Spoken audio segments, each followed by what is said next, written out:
Oh, shit. I need to pop this out. I'm gonna have to refresh.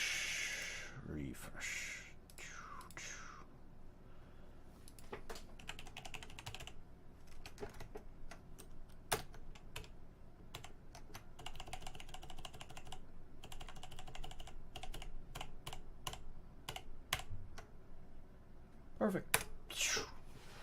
Okay. And then squish this there. And okay.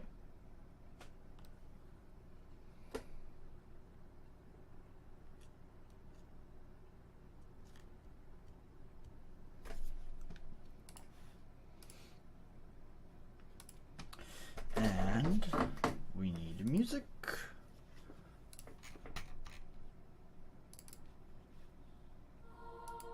There we go. Now I have to look at Google Maps while I look up what I'm going to be doing tomorrow.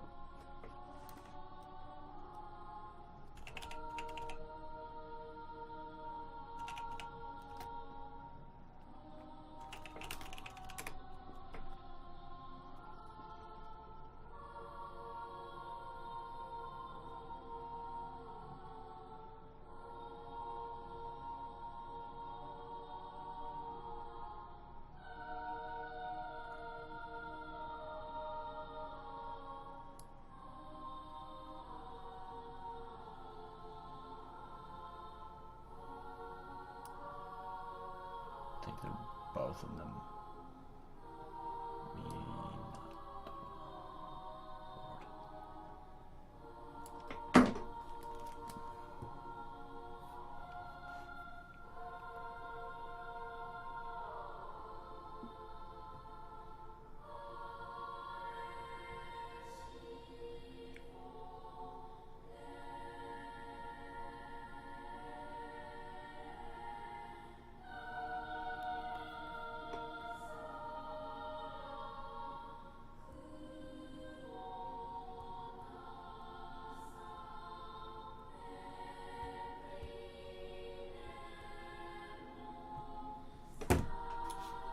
Okay, there.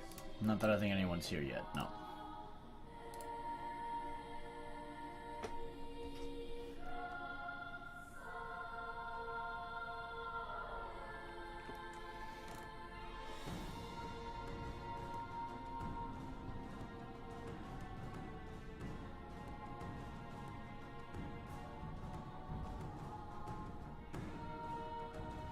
Shit.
Oh yeah, I put on music, but I was actually thinking about doing some more.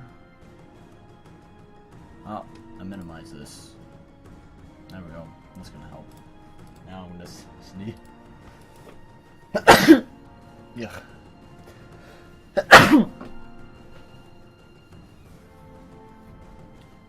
Yeah. Now I'm gonna do that. Now I'm gonna sneeze.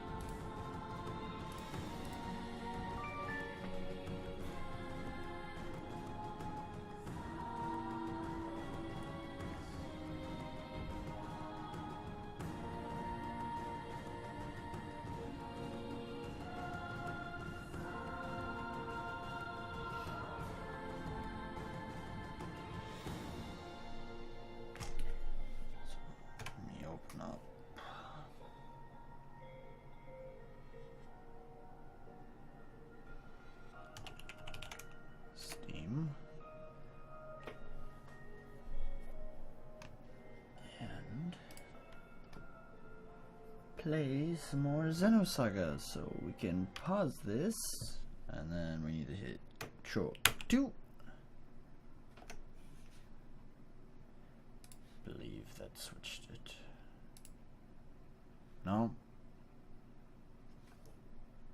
Control. Oh wait. Yeah. Control 2. This Control 2. Alt 2. Huh. Weird. Control plus numpad 2 is my... Oh. I wonder. Why is numlock turned off? That keeps happening. I don't think I'm accidentally hitting it. Yeah, there we go. You know what would be good? If I set up my game capture. Let's do that. Let's do that. It's gonna make this look a little bit more professional. Slightly more professional. I need to launch the game first.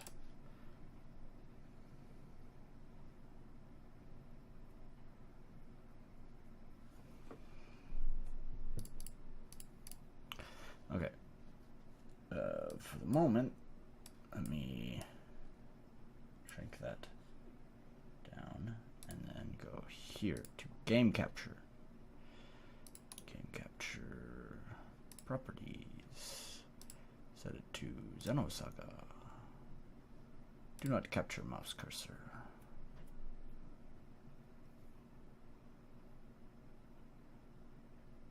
There we go.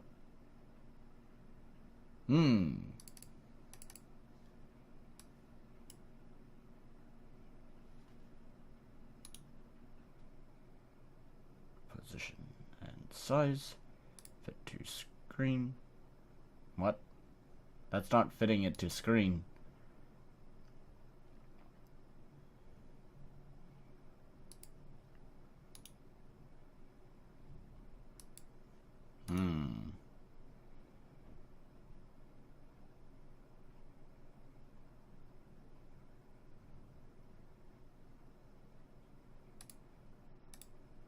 Edit scene.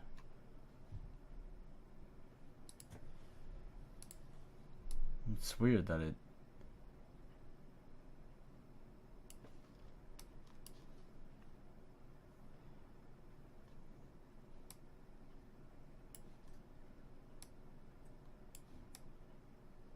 It's weird that it has this big ass bounding box around it. Okay, so... Stop! Okay, there we go. So, yeah, this is a pain in the ass to fucking size correctly. More. How about that? Still has a black border around it. Fuck. Okay. Fuck! Stop going black, damn it!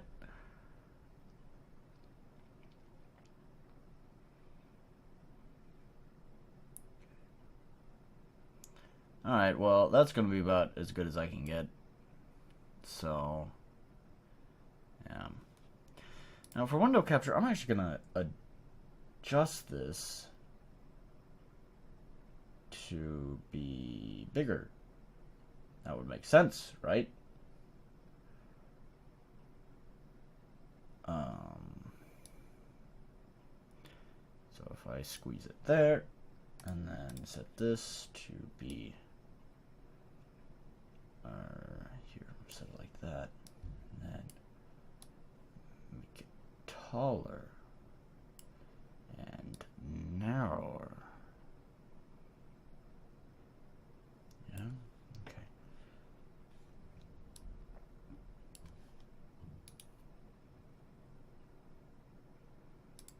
Properties. Select region. Why is it... Fuck!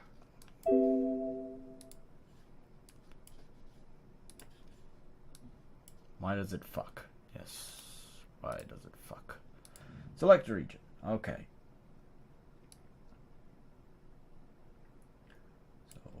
that. I need this. Make it taller. Select region.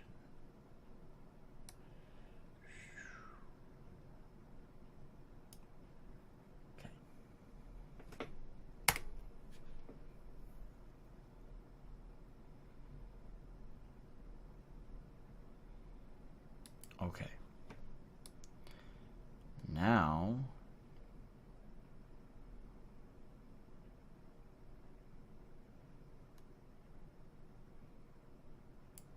I can put that there. And it's still not quite tall enough.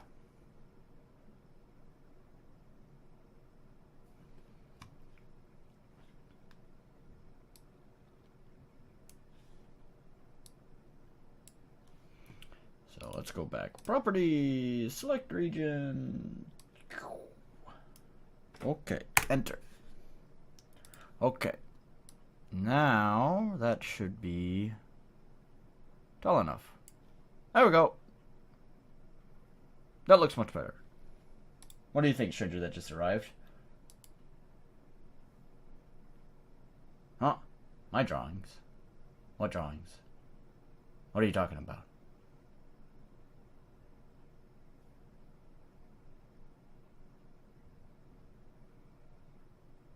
Now we just have this black space here. That looks kind of tacky. Should I just leave that black space there, or should I figure out something to put there?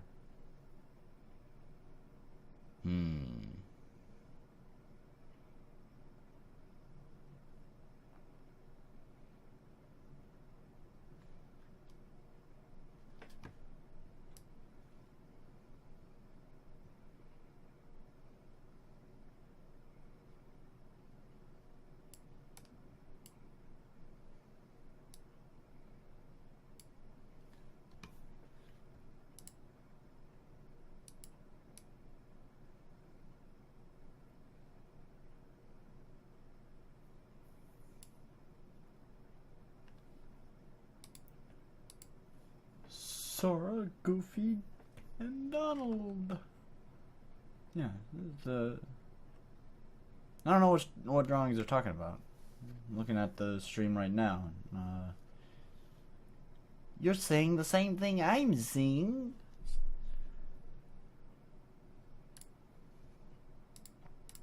Pull this up, and then I should check the volume levels, make sure that's not too loud. Because it's loud as shit in my... Oh, god damn it. Because it's loud as shit in my headphones. It's pretty loud, yeah.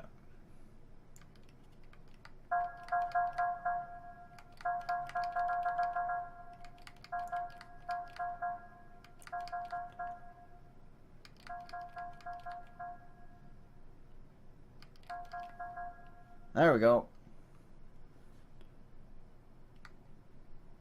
Did it cut off the shit? It cut off the video. Well, god damn it.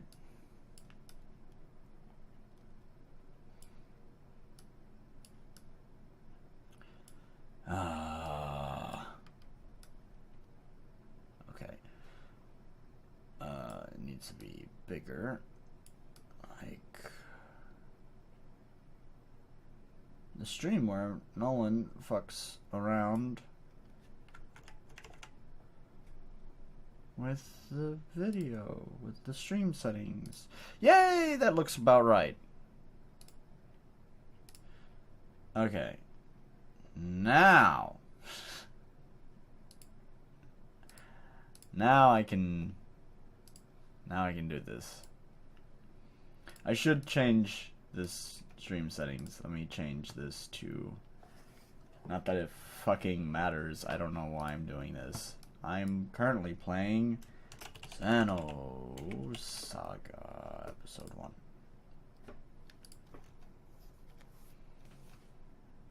Yep. How exciting.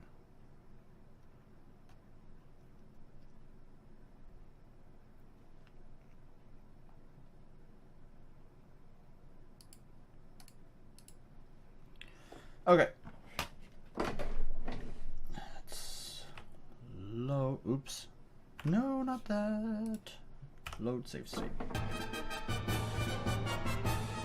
Loud as shit in my headphones.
I think Mr.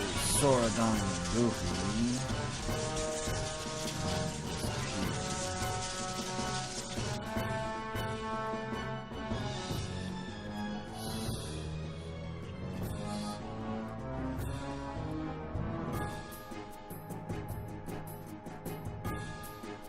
Right there.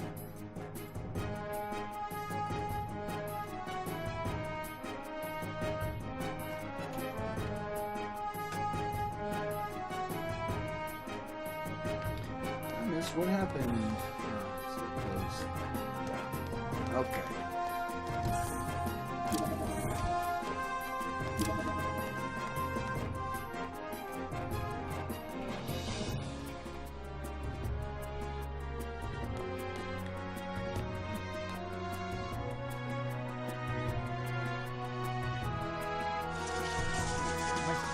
Closer.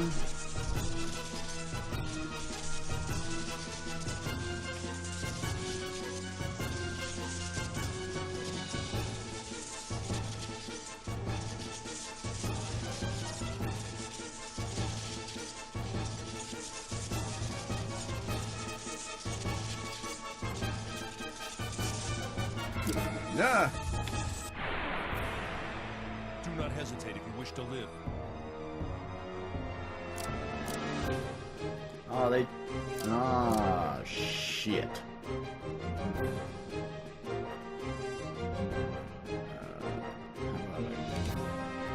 You can't do anything anyways. So.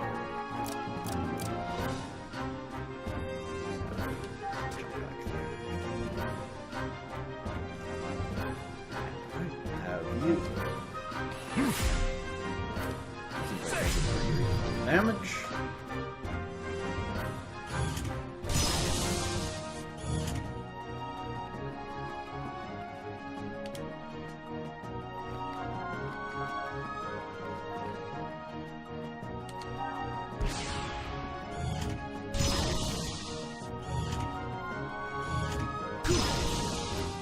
Well, dickheads. God damn it. Alright. Oh, that's not so bad. I should have just had him. Oh, he doesn't have that much health. They don't have that much health. Whatever, doesn't have much health. Mystic powers!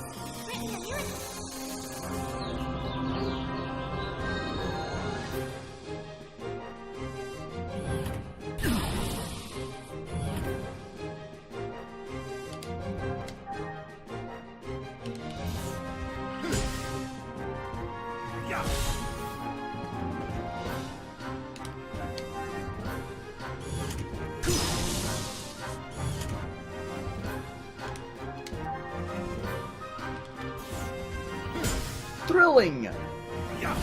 thrilling combat at its finest. That's like, oh, that killed it. Okay, you can say that was not gonna kill it, but alright, The whatever. first rule of survival.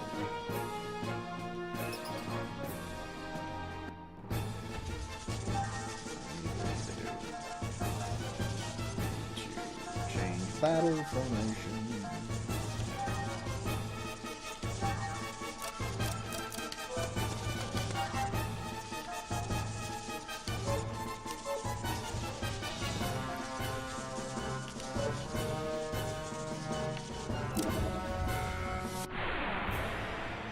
I will show you what a true battle is like.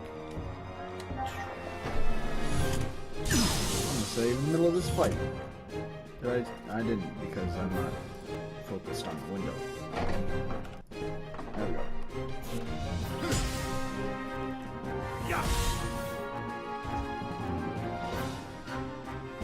I just realized Ziggy is rather low on health. Mystic powers. This is gonna be one of those streams where there's like no one in it, and then I'm gonna archive this stream, and the people who watch archive will be like, man, this sad fuck right here. Who am I entertaining right now? No one. No one. That's the truth of it. I guess what I can say is that I know I will be archiving this stream, and so I guess now, right now, I'm talking to you guys. Yeah, you who's listening to the archive stream.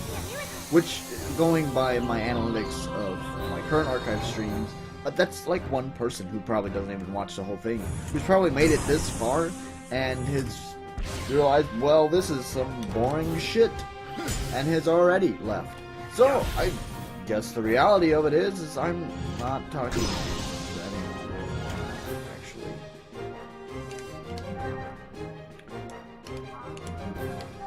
So, that's just the way the world works, huh?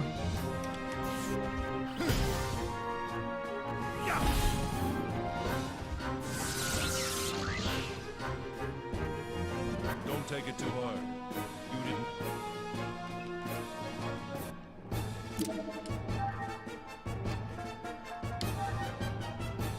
Medkit. So, then I guess I can talk to you guys about this game that I'm playing, yeah? Seems like a good idea. Seems like a crazy idea. Come here. Come here. Come here, damn it. Yeah, fuck you. Gonna do my best. Oh. Well, this is bad news. How are we gonna handle this one? I think if we do like guard, and I'm gonna go ahead and have you heal anyways. Mystic Make sure powers. he's topped up there. So I guess I'll talk to you guys and who's in the archive about this game. It's a game for PS2. It was gonna get an HD remaster, but it never happened. So, and it probably never will.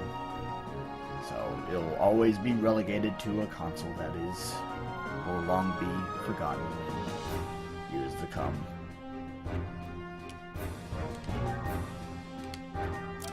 It's a JRPG, if that's not pretty fucking obvious. That has it's pretty fucking story based. Sad news is that it's actually intended to have 6 parts. I didn't actually know this until recently, until I actually started replaying this, recently. Oh wow, that only attacks the front row. I thought that would attack everyone. Well, that felt like kind of like a waste.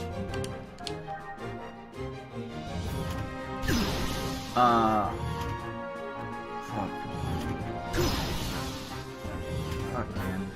It's a lot of fucking damage.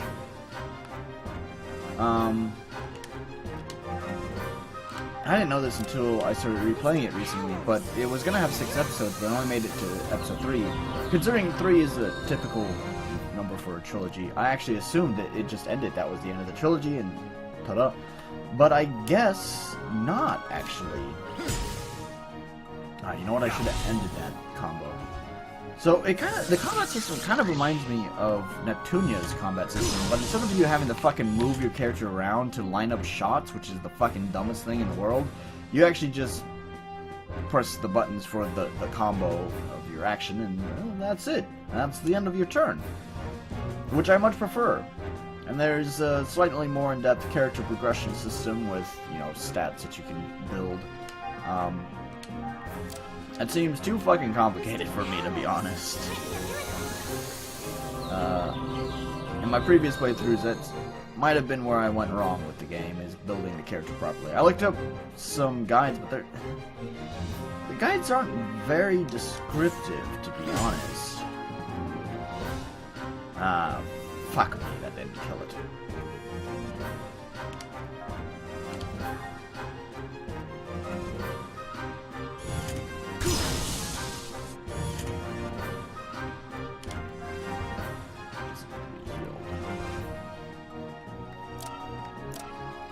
I can't attack any of those. That's gonna be fucking... I guess I don't need to use it then.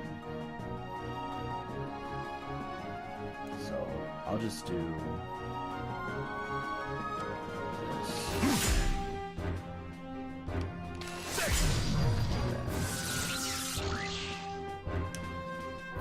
So, I don't know if those guys are going to move forward. They might move forward, and if they do, then I'm just going to wait for them to move forward.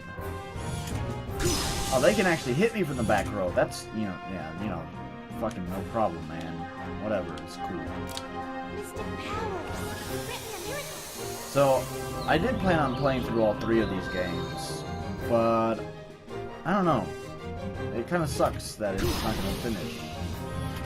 I hope that they like, when they started the 3rd game, or like midway through the 3rd game, they were told that, hey, this is going to be the last one you guys do, so, you know, plan it appropriately. So at least it might not have the intended ending, but at least it has a ending, rather than, you know, a cliffhanger that never gets resolved. Oh, hey, did it automatically make that the front? I don't know. Let's just do... Hopefully Let's go. kill. I should have done physical attacks though. That was a mistake. Yeah, that's still gonna kill it.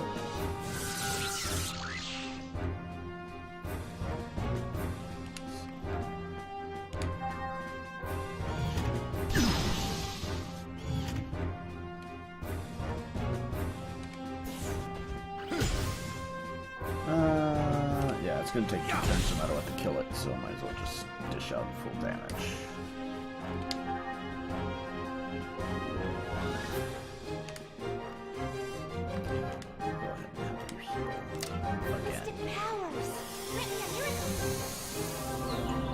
Still saying that view count. 1 person watching. Although I think in general for my late night people, my late night streams, I think they usually don't start coming till around 10 to 10:30, which is another 10's in 13 minutes, 10:30 is in 40 minutes. That didn't fucking kill him, god damn it! He was guarding, wasn't he? What a bastard. Fuck this guy. Alright, this will kill him. Dickhead. Dickhead. Yep, there we go. Yeah, I liked how it said 1 person was watching and then the view count just immediately dropped back down. They walked in and they're like, man, what the fuck is this? And then just left. What? Whoa, I thought it was 4 because those 2 were right next to each other. I didn't expect that. Okay, so... You know, I actually tried doing Let's Plays, but I realized I'm really bad at it because I don't know how to commentate about these games. There are those people who just, like, fucking talk about, oh, fight. That's okay.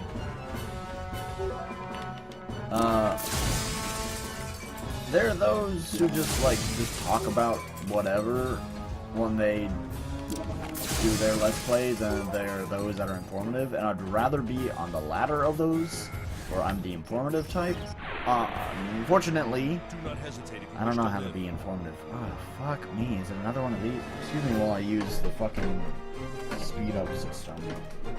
Turbo.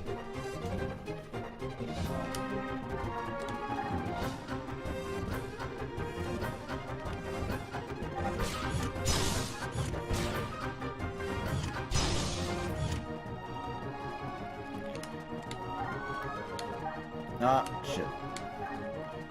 It does make my cursor slightly more sensitive. So, we're gonna... Let's go. I did it again, and he's defending. You made that feel like a waste.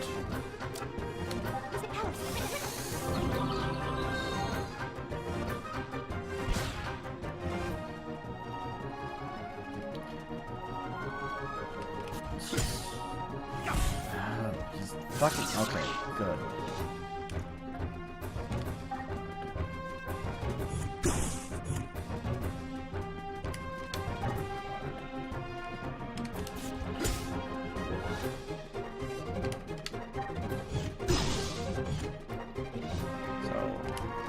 Normally I wouldn't turbo this, but, you know, I'm sure anyone who's viewing this finds this tedious as hell.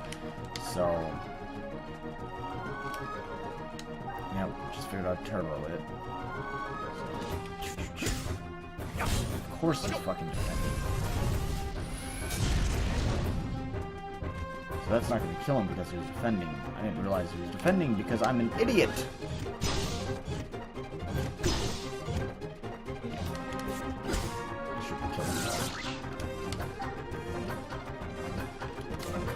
He's... Fuck! I need to pay attention.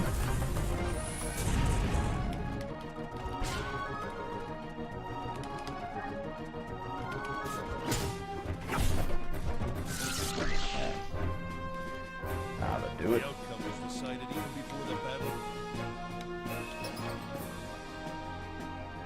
Well, hello, Uncle. Uncle, you are the only one here. Sora, Goofy, and Donald joined just long enough to say, "Are these your drawings?" But he did not stay long enough to answer what on earth he's talking about. Let's heal. That's cool. Oops, I didn't use medkit. I didn't mean to use medkit on mobile. But whatever, it's done now. Save. Drop a quick save. Or a save state, whatever you want to call it. I got an antidote. I got an ether upgrade.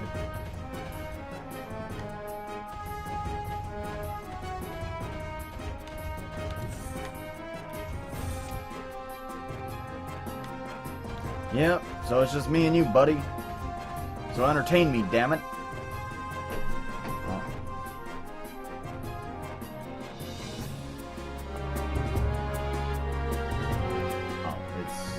Oh, it's not a cutscene. They're just gonna text.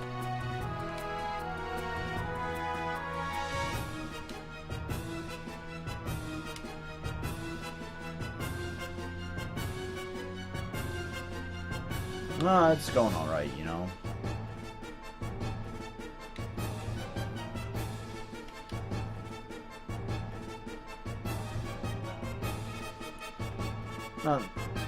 Don't have much to say. Gonna be busy tomorrow, as the title of this stream implies. Gotta do some stuff. Gotta get my stamp, so I'm official, and then I gotta get my address put on the back of my visa because the government wants to know where their foreigners are at all times. So, I'll do that tomorrow. Then the company is having a meeting in the evening, so I'll be there for that.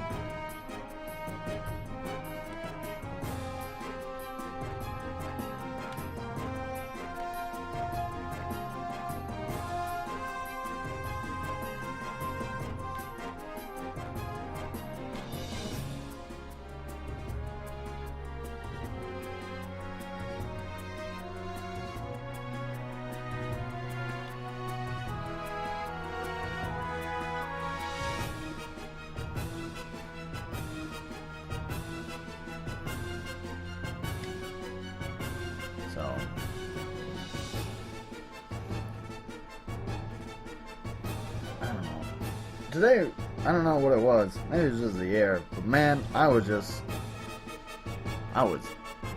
pretty glum today, actually. I was a little bit upset because there's one of the teachers I feel like is my friend, and I feel silly for saying this, but sometimes I kind of think he's not. But yet he does really nice things to me. But maybe it's just because we're co-workers and he just feels kind of obligated that that's what he has to do.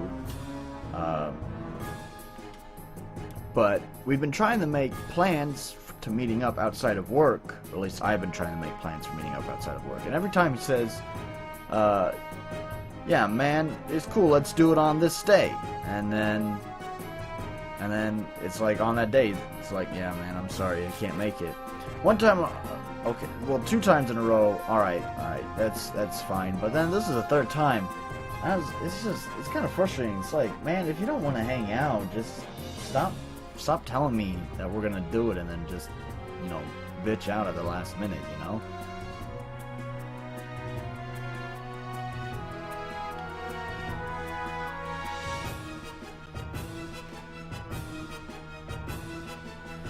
This is Xenosaga, Episode 1. Fuck, I don't know what it's called. Xenosaga, Episode 1.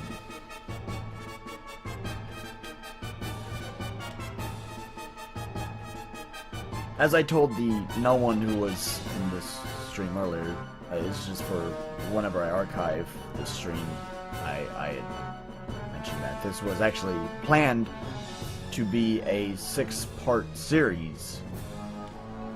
But turns out the game got canceled before it could see the 6th episode coming too. So it only made it 3 episodes in.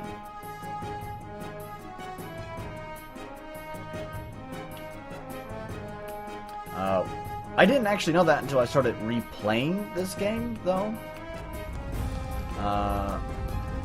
And so I'm hoping what that means is that maybe during the 3rd game, like when they started working on it, maybe the publisher told them, hey, by the way, this is going to be the last game you guys do, so hopefully maybe they'll, still have an ending. It might not be the ending they planned, but hopefully it'll still be an ending instead of just a cliffhanger.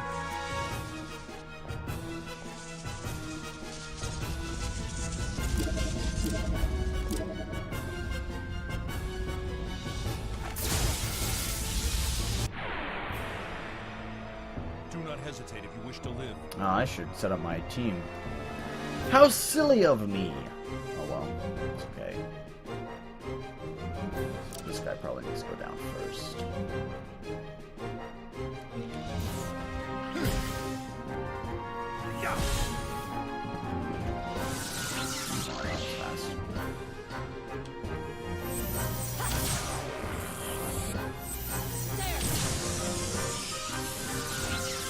Everything's better when you have 3 party members. Systems clear.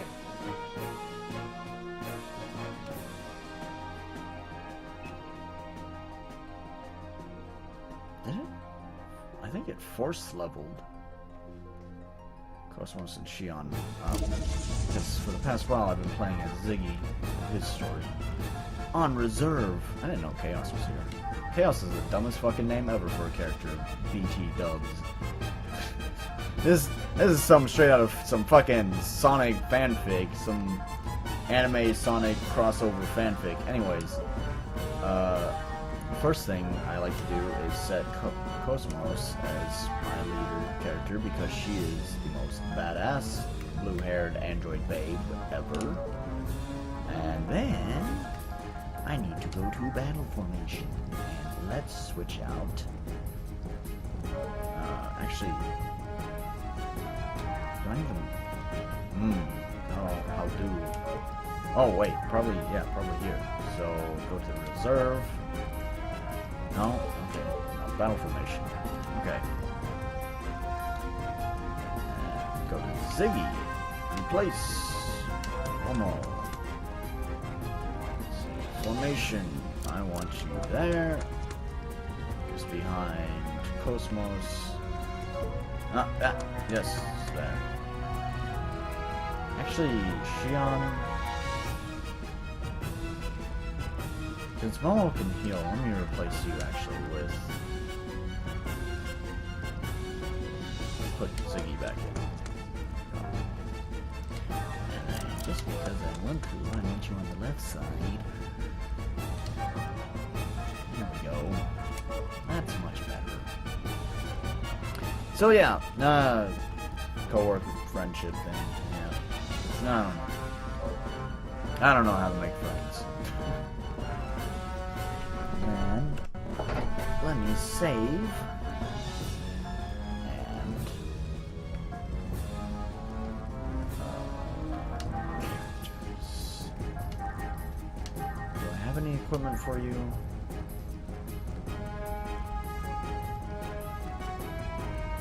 I fucking love Cosmos.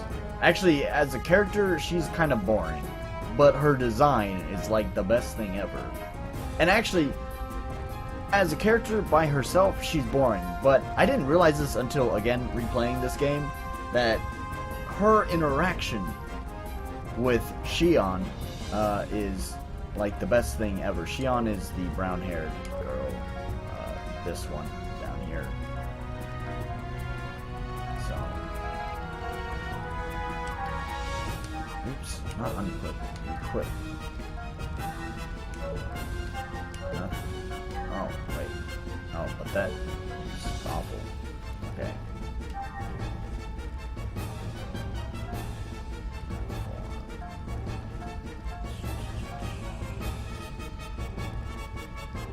That lowers vitality, though. I don't remember exactly what all these stats did, though. I think vitality, yeah, vitality is strength or survivability against physical attacks.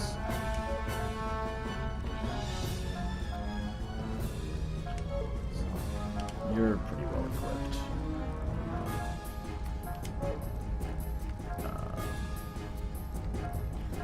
Skills, was it? No, it was.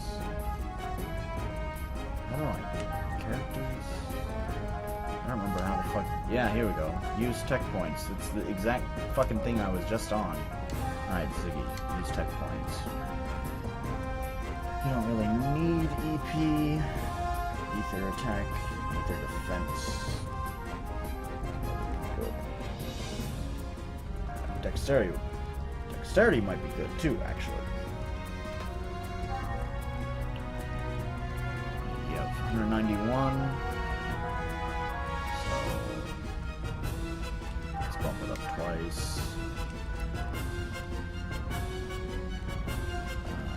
Oh, shit. Dexterity was an on thing. That's okay. Nothing goes to waste. Evasion's what I wanted to bump up. Alright. Let's go to Cosmos. You don't have the max health anymore out of the team. Nor do you have max strength.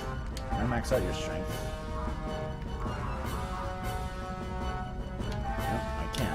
There you go. Max strength. Vitality, survivability against physical attacks. Ether defense is attack. Defense against ether attacks. Evasion. 31 is the highest, but let's not do that. Let's save some of your tech points. Isn't this fun? Don't you love looking through menus? This is probably the best thing ever! Okay, that's gonna leave 139. No, hang on. But I wanna move, so let's go to tech attacks. Go to Cosmos. Use tech points on Blade. So I think I wanna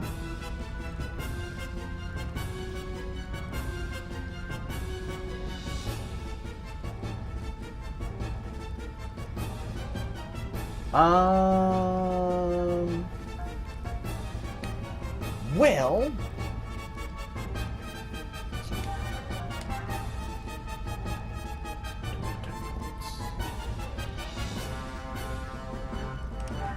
there we go, set it to high. Huzzah! Put our blade set. Oops. There. I mean, I have lots, although PTSD kind of makes me not want to talk about them. Well, those are some crazy stats I didn't realize. It gave me a number of times used, a number of times defeated an enemy with.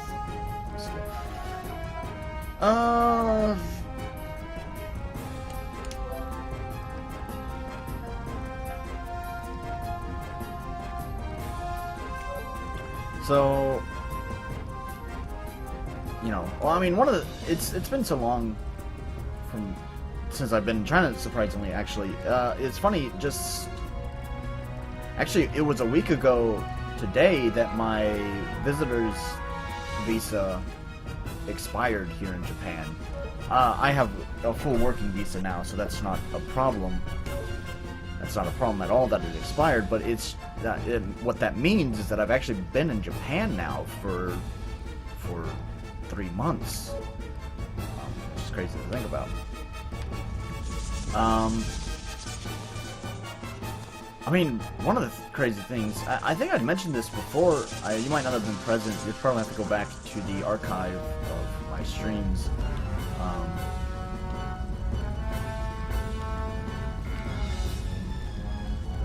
Okay, I didn't mean to click on this again.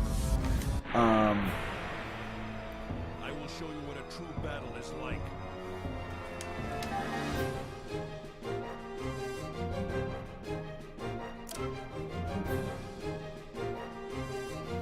So I don't understand.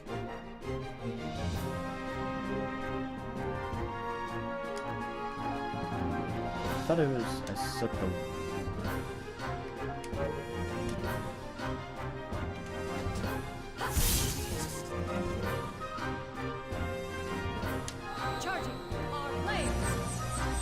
Ah. There we go. That's it. So you might need to go back to the archives. There's plenty of other stories there. Probably I couldn't tell you what number archive the live stream was, but probably one of the earlier ones before Golden Week, before the Golden Week streams, which are the archives that I've been currently uploading. I talked a lot about China, but I know one of the things that I definitely talked about was during my final weeks there in China. I guess it's a long story that led up to what happened, but the short of it is that my employer pretty much screwed me. That's the short of it. All systems clear. So, sorry, it's so difficult for me to play games and talk at the same time. No! Damn it! Why are you doing this? Why are you doing this? So, she didn't pay me for, like, 2 weeks. No, I'm sorry, not 2 weeks, 2 months. And that's kind of ultimately what led me to quitting. I mean, I'd pretty much been wanting to leave there anyways, but that was kind of like the final nail in the coffin. I mean, it's pretty bad, too, not getting paid for 2 months. So anyways, when I went and visited Japan for one of my required exiting trips, because I never had a work visa in China, so I had to leave the country every once in a while to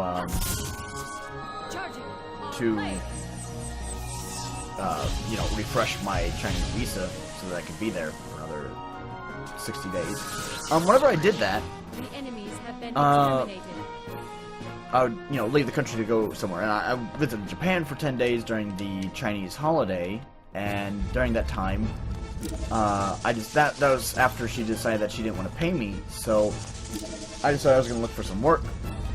And when I came back and told her, hey, I found a job in Japan, which, first of all, it was silly of me to have told her that. I had been debating whether I wanted to tell her that or not, because I knew she was a crazy bitch. But, so I figured it'd probably just be in my own best interest to not tell her and just disappear in the night. But I decided to be a little bit more adult and do the nice thing, and that was to just go ahead and let her know I was resigning and would be changing jobs in a few weeks. And her reaction was that she threatened to call the police on me. So, wonderful. She threatened to call the police on me, and I told her, you know, you can't do that because the contract says I'm allowed to stay here at your house where I live. And she said that she has papers with my signature on it saying that I've already resigned working for her and that that the contract is no longer in effect. Which is bullshit. No, she doesn't have that. What she basically was implying was that she forged my signature.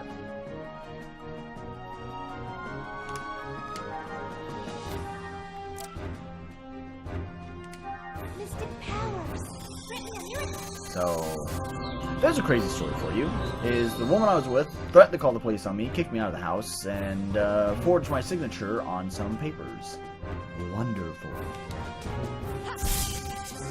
Charging our blade.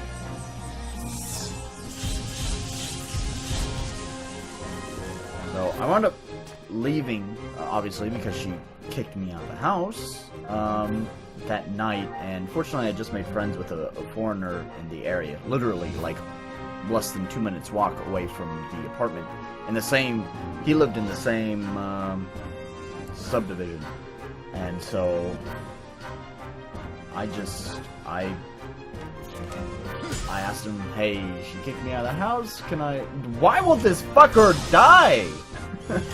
So I asked her if I asked him if I could stay with him, and he said, yep. So for the next 2 weeks, I lived with him.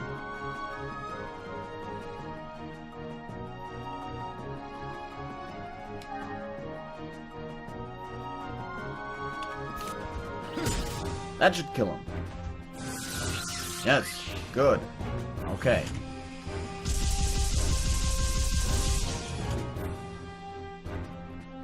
Now. Oh, shit! Well, because I got 2 criticals, that should still kill him.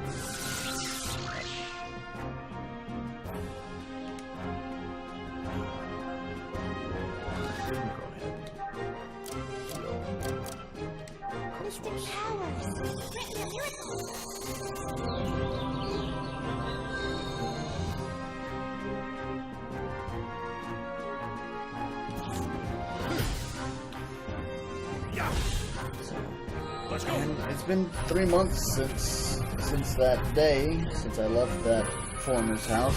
Left all of China, for that matter. Thank God, too.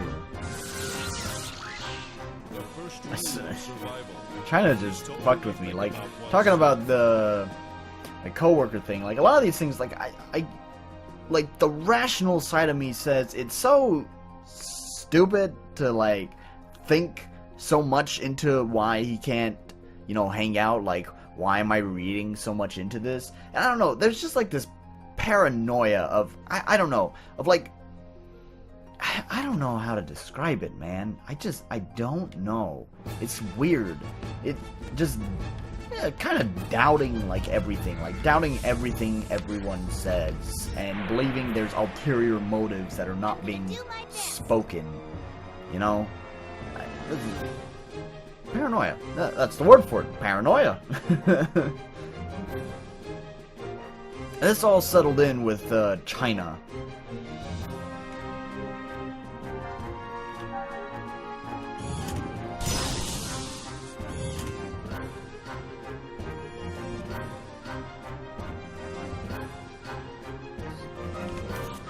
Just build up to his ether bar. I really should spend some of his tech points on getting one of his skills up to a high skill. That way he can also dish out the mad deeps like Cosmos can. Just like this. Mad deeps. That was also a critical, so that was like super mad deeps.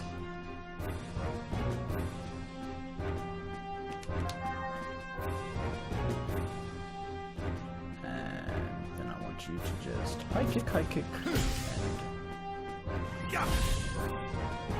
and yeah, critical. Okay.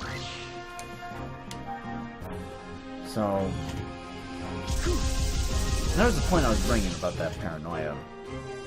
Well, I mean, part of it was just to say that, I mean, this is kind of like what China... Oh, I know what I was going to say. This is kind of what China left me with.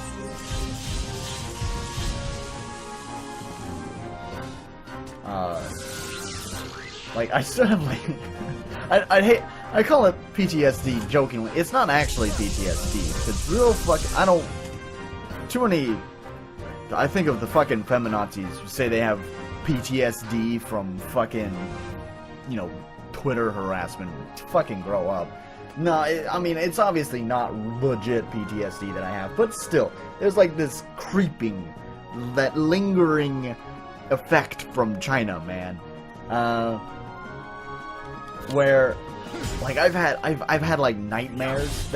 I remember this dream pretty well, where like I had it. Surprisingly, it was actually kind of recently, but for some reason I was dreaming about how I had just left China. I'd already moved to Japan, but I couldn't move all of my stuff in one trip, so I had to go back to China to pick up the rest of my stuff to move to Japan.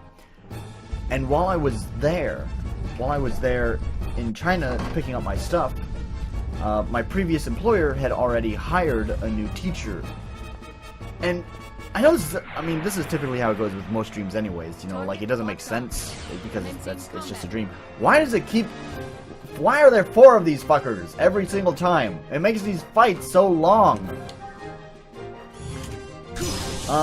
Anyways, and like, so in the dream, like, this was the scary part to me in the dream. Like, this is what was the nightmare, was wanting so desperately to tell the new teacher what a terrible person his new employer is, but being so afraid of what she would do if I told her that I couldn't do it. I was physically unable to even try to tell him because I was too scared of what she would do. So, yeah. That's that lingering China effect that's still there. It's going away, and it will go away. You know, it takes time. It obviously affected me.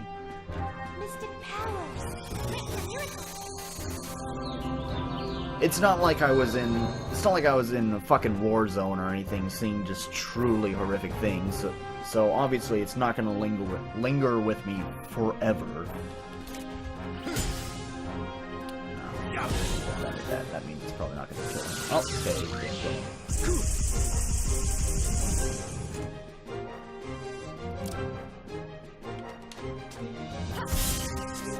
Charging our blades.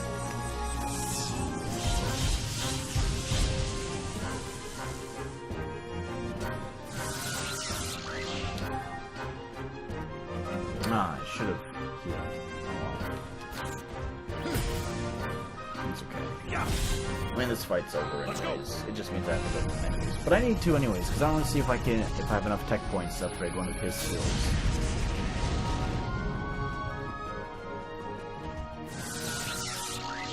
The first rule of survival is to...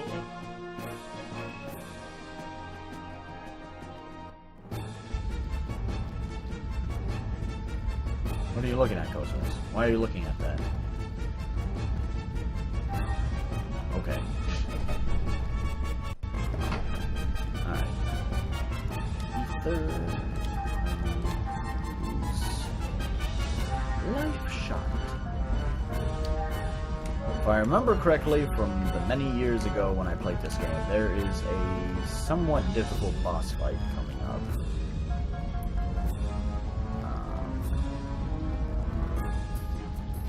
Attacks, right. Ziggy. Use tech points. Do you have enough? No, you only have 83. What the fuck? I don't remember what weight does. What is the point of upgrading? Weight.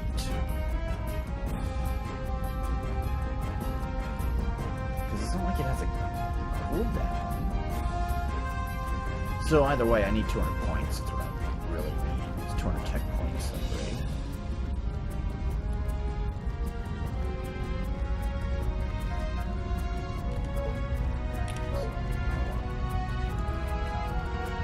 Ooh, what about you, Momo?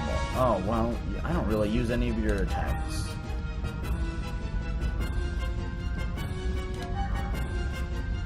Strike with a small star, slash with a knife like wind.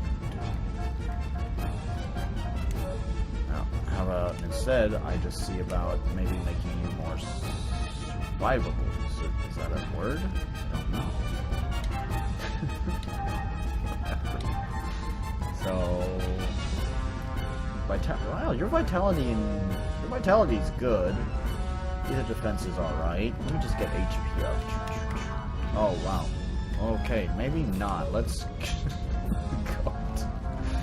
let's bump it up. Wow, I can only do it 20 points, and it costs 134 points.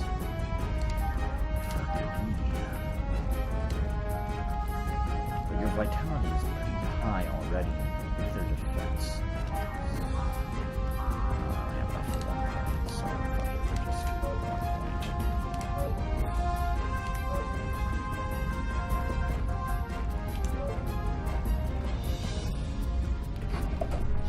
And drop save state, and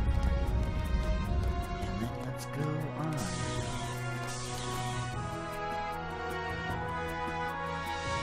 More text, or yeah, more text. They blew all their fucking voice acting budget on the like an hour's worth of cutscenes before all of this.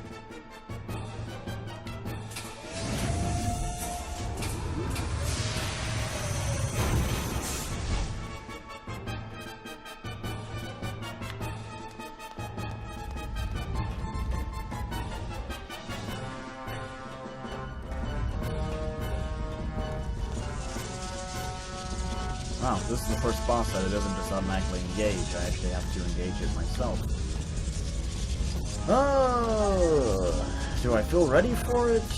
I don't remember if this is the difficult boss or if it's one after this. I think this is the one. So we could dish out more deets if I put Momo up front. I feel like it's more important to just have her healing.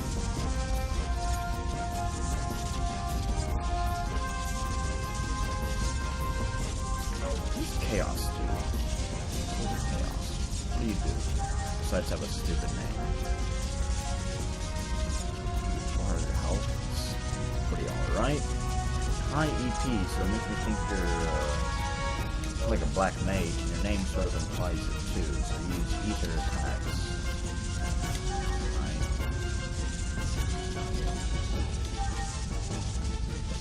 Where effect down.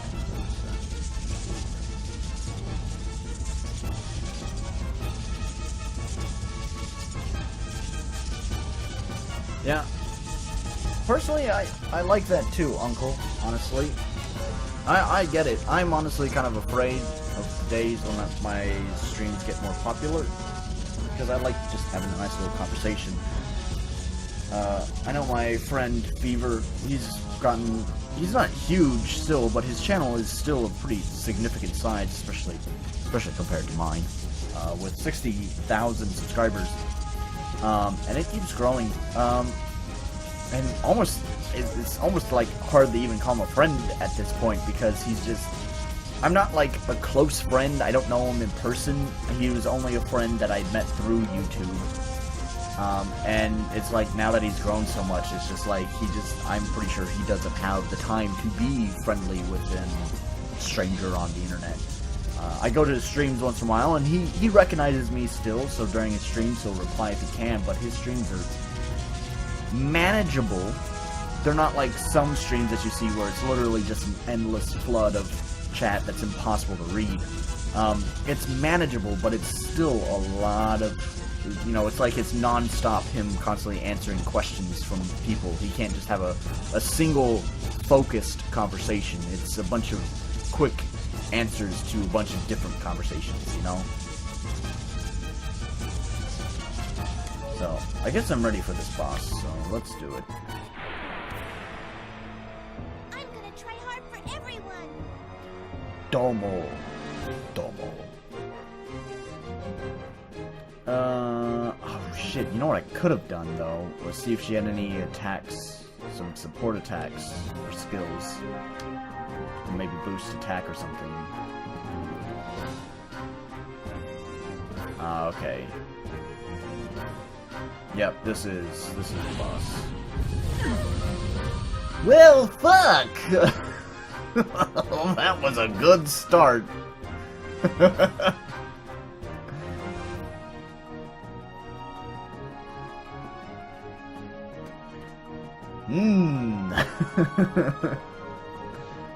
Actually, here's what we're gonna do. Let's back up. Let's back up.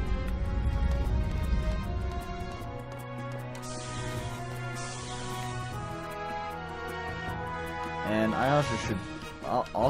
I should also put a save state down just before I start the fight, so I don't have to watch that every single time. But there's something I want to do. First, blow these up, see if there's anything. Oh. Nope. Okay. And then ether, Momo. Life Shot, Evolve, Miracle Star, acquire new ether skill, Miracle Star, one enemy, non-elemental ether attack. Cheapy. Costs 300 and motherfucking 20 ether points. But that's because there's... Wow, really? You can see the end of her tree. Like, the next, after Miracle Star, there's one more branch, and then that's it. For both of these. Wow. It's not very far. So, I guess with this one, she can still attack. I wonder if she can use this from the back row. I mean, I guess it wouldn't hurt. What is... Well, I know I don't have enough, but I want to know what it evolves to. Come on, game. Let me do that. Alright, well, it won't let me, so whatever. I'm just going to take a gamble and hope that Miracle Star allows me to attack from the back row.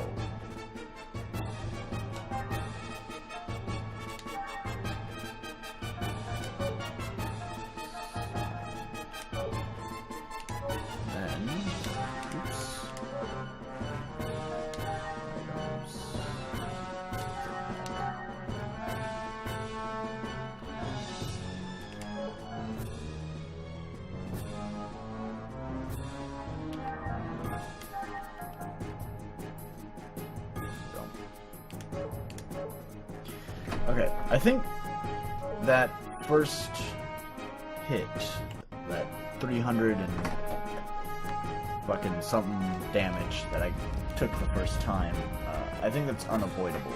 It's scripted, pretty much. So, but hopefully this will have me a little bit more prepared to take it on.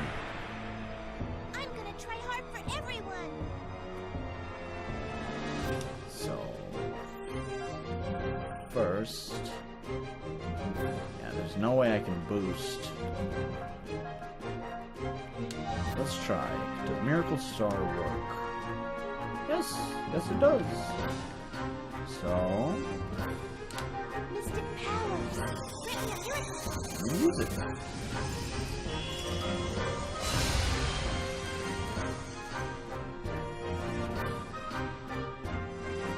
Ah, see, I went first, so it saved that.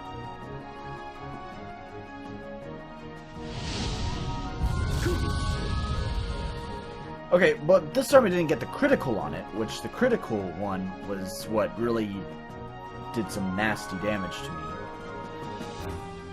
So, I need to build up my boost gauge, so I need to focus on damage. or I need to focus on attack numbers, not damage output. Charging our blades.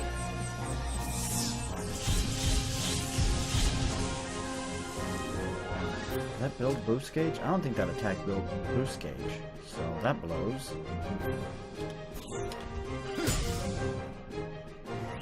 Oh, yes it did. Okay.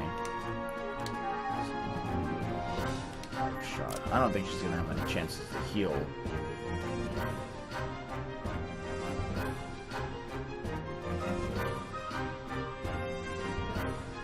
Oh, it was my first RPG game?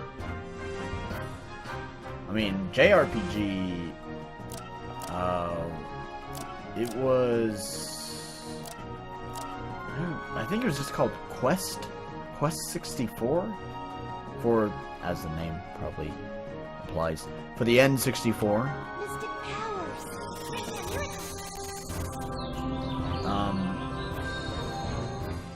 My first actual RPG. Where did my first... You know, come to think of it, I don't think I really got into more Western RPGs until my later years.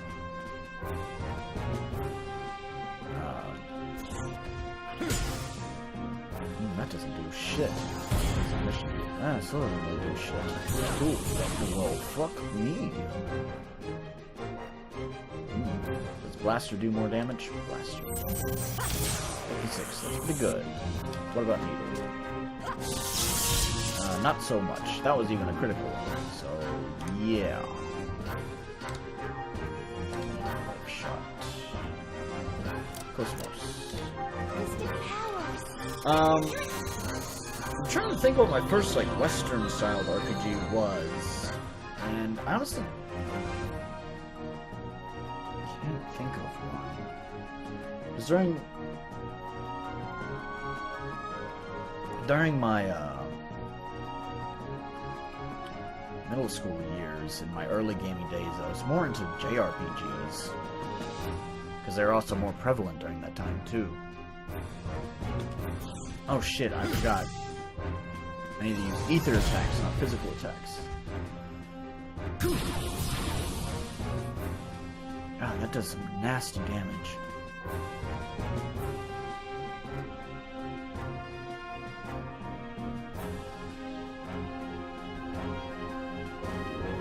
I haven't... Oh, Ziggy has boost. Okay. So, she's gonna attack. It's going to be... After she finishes her attack, it's going to go to the critical. I don't know who's next after that. But then he's going to have the critical, and then I'm going to need to use the boost gauge to try to bypass the Domo carrier's attack. The tremor attack.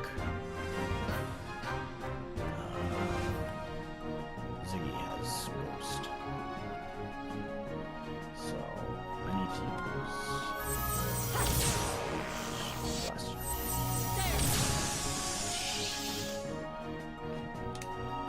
I want you to heal yourself because I don't want you to die in case I fuck up and let him get off a tremor. Ah, good. Ziggy's gonna go on this turn. Okay. It won't let me do it. Okay. Laser blast. Swing. And then boost. I've heard of Lost Odyssey, but I never actually played it. So... Oh, shit. I keep using physical attacks. He's not fucking weak to physical attacks. God damn it. I think Lost Odyssey... was it Lost Odyssey? I think it was Lost Odyssey that I wanted to play, but I never actually got around to playing. And then by the time I could actually get around to playing it, I wasn't that interested in playing it anymore. The hype around it had died, you know? So now what I want to do is I want to build their AP gauge, because I actually have boosts. Oh, fuck. Speaking of boosts. Let's use No, no, no, shit! I needed to cancel that so I could build AP. Fuck.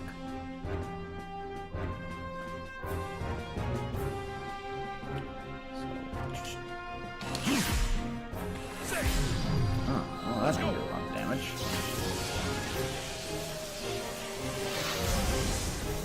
That did some okay damage though. And how is everyone's health? Well, it could be better, but I'm gonna go ahead and dish out some. Wait, where's the EP is? EP is. Do I want to spend the 4 points, or do I want to save it? Nah, spend it. It's okay. Mystic powers. Written on your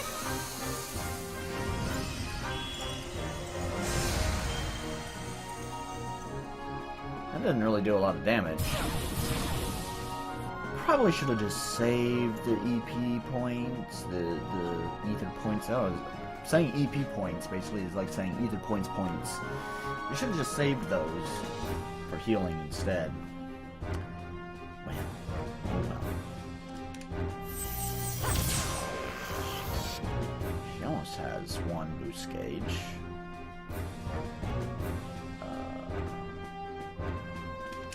Just like her. I just want you to build your AP. That's Lois Cosmos. Have you played Lost? See, here's my question to you: have you played the Lost Odyssey recently? Because I think it got a PC release. I know it was. I think it was originally. If Lost Odyssey is the JRPG I'm thinking of, it was originally for the Xbox, but I think it later got released on other platforms, including the PC.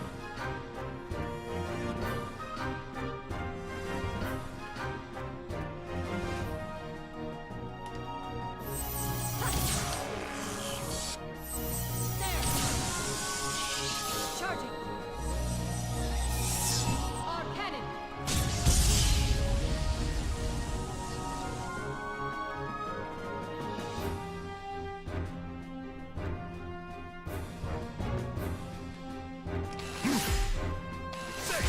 God, your attacks do fucking nothing to this guy.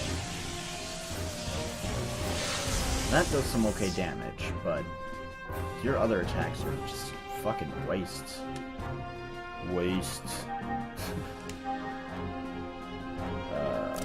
Ziggy probably wants some healing. Mystic powers. Written on your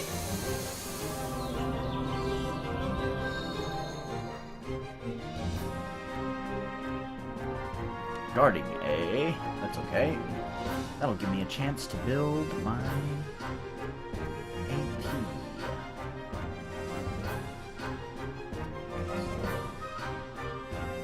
So here's what I'm gonna do. Do you have a... No. Focus.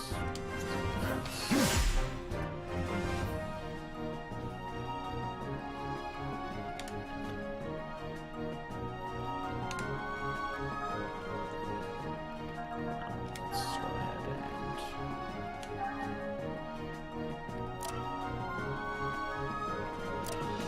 Cosmos. mystic powers. Written on your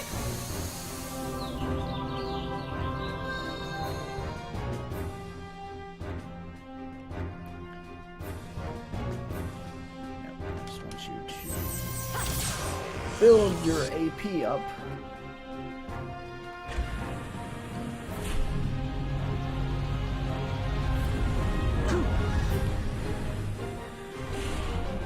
Well, tits.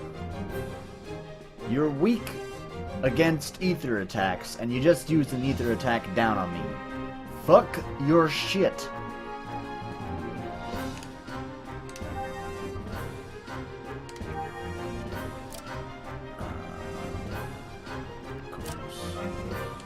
mystic powers. Written on your Except Cosmos used hers. And I will do...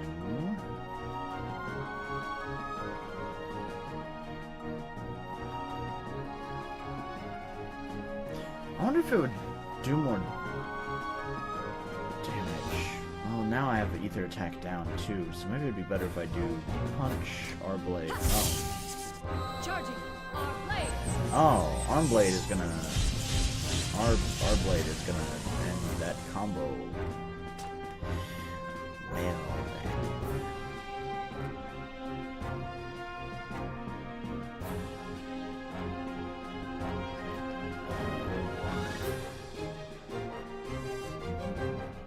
So how do you like it now? Even after all these years. I imagine you're bringing it up because you still like it, maybe even like it a lot. But still gonna ask, how does it feel now? I'm trying to figure out. Let's just try it. Well, Ziggy doesn't do shit to this guy, right?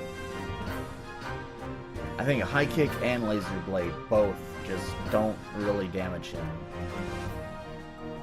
Let's do laser blade. Oh, 0 damage. Alright, cool. Jack blade? Alright, that's something. Let's go.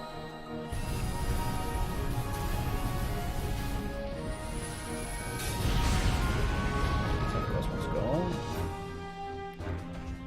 Just not even give him a chance. So I think I should do punch, punch, R blade. Charging our blades. Just let Ziggy go.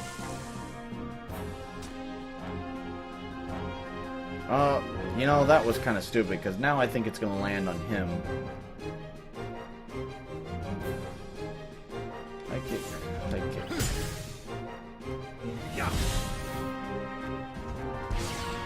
Yep, it landed on him. Fuck! Fuck. Fuck, fuck, fuck. That was stupid! Ah! Fuck!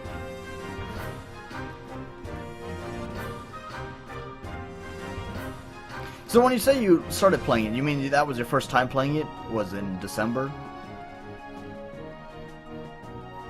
Okay,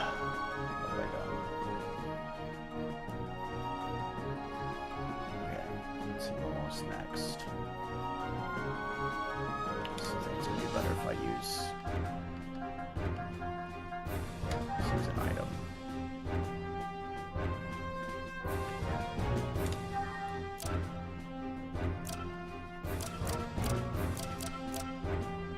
Cosmos is fine.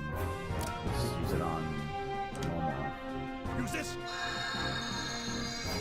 What? Oh, shit! That was the wrong...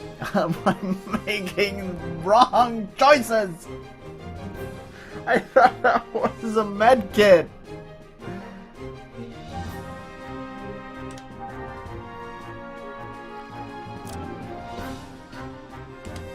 Mystic powers. Grant me a miracle.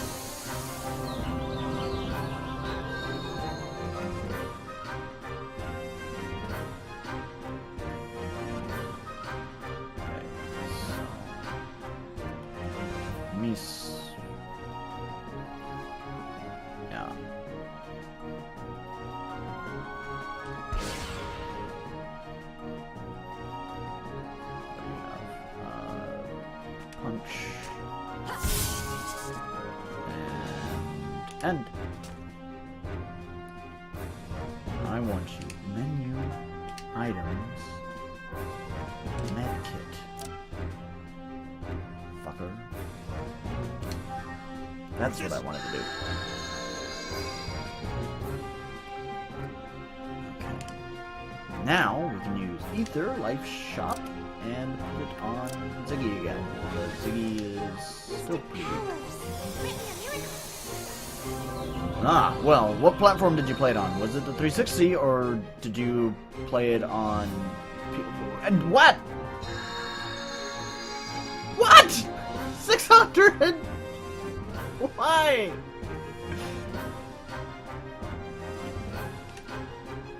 Can I...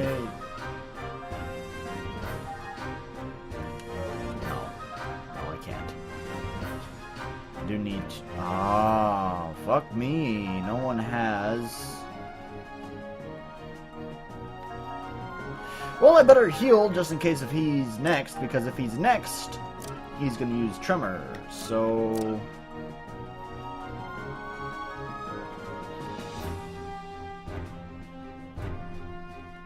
You seem like you might be pretty young. I'm just assuming. I could be wrong.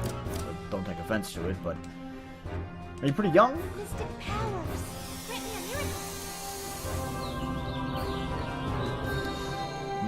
Yeah, that was probably okay to heal him. Oh, good. Cosmos was next.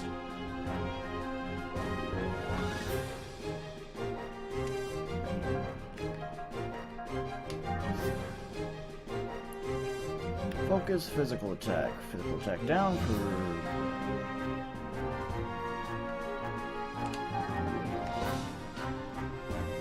Mode A7.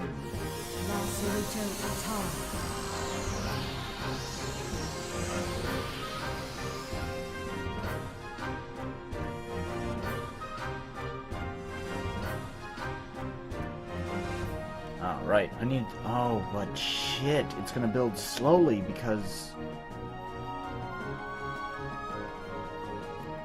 Well, no, I think it's just number of attacks that build it, right?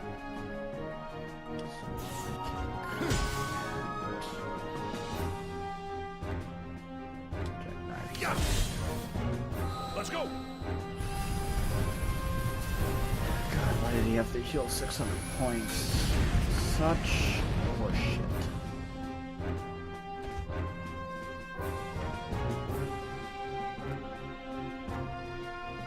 Okay, so next is going to be crits.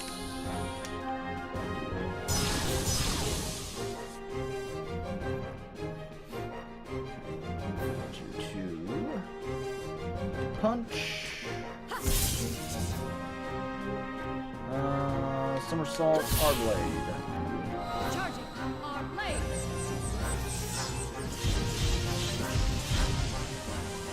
Excellent. G2.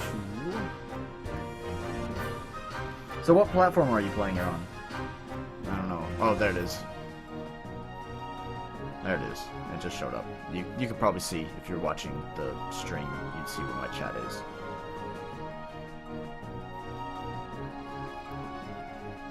Oh, okay. Yeah.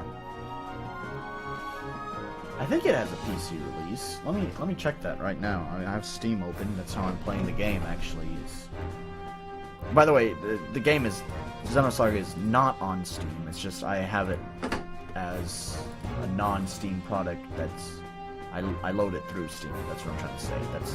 I load this game through Steam. Let's see. Lost.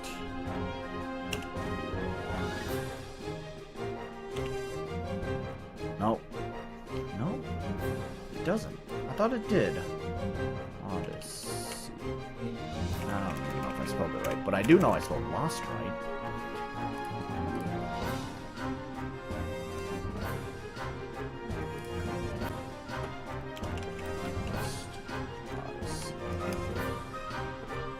Oh, wow. It only did get released for 360.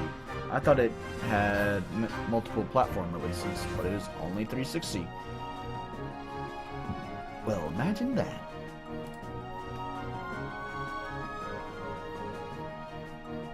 No, okay. It's cool, man. It's cool.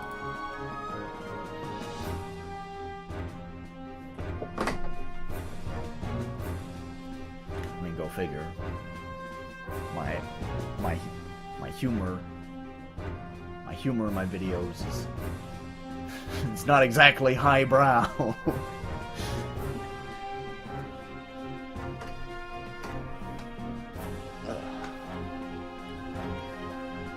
Okay.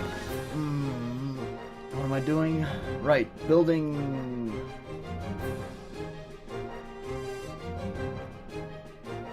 I am building boost gauge. And that's going to be nothing. And then he's going to have a turn on the critical attacks. Let's heal Cosmos. Her health is low. I'm honestly surprised there aren't more younger people in my audience. What I'm not surprised about, is, according to my YouTube demographics, is that there are not many women in my YouTube audience. That doesn't come as a surprise to me.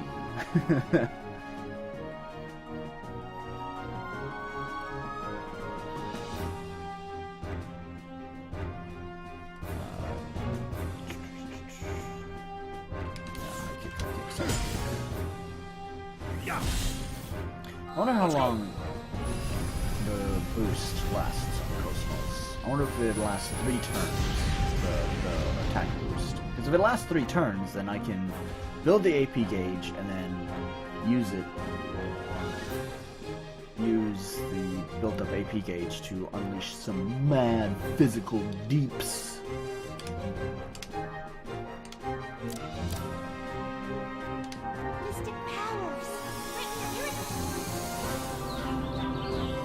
I kind of want to replace Momo. I mean, her healing is good, but... Motherfucker, this shit right here! God damn it! This is why! I need more deeps!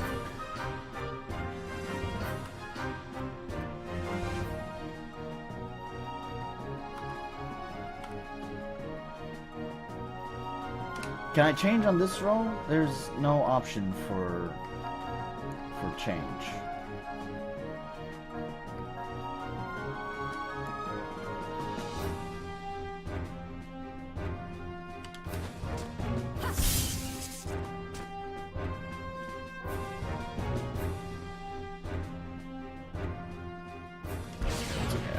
Offset his turn.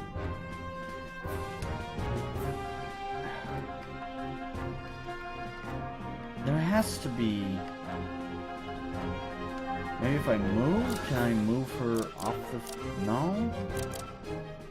Does she just need to die? Is that the only way? Or can you not change party members at all once you get a fight started? If that's the case, that fucking blows, because this fight could go on for fucking ever. Maybe I should move her to the front and just have her start actually using attacks. Let's do that.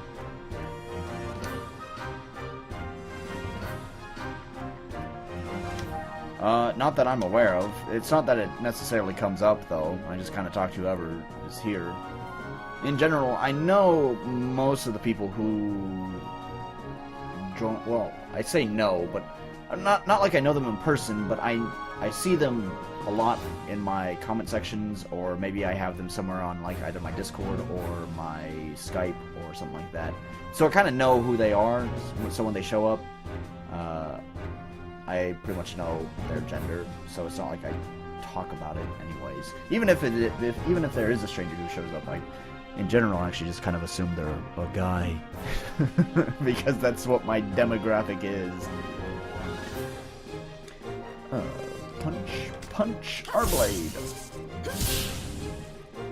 Charging our blades. Okay, yeah. Next is gonna be nothing. So he can do his shit. Ooh, that was a critical too. Yeah, of course, you go right for fucking Momo.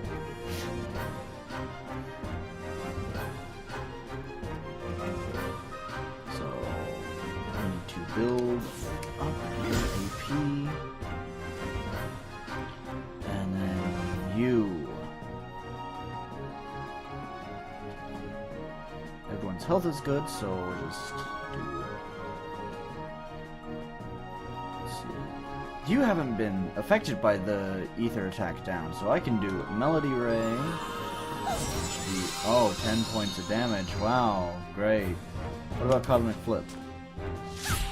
Oh, nothing? Okay.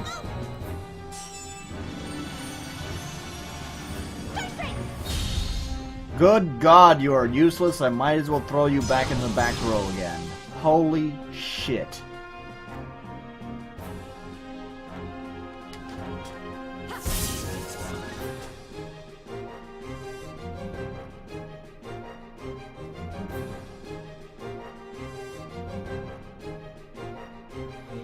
Oh, I'm pretty sure this circle attack is only good on multiple enemies and not single enemies. But fuck it, let's see what it does.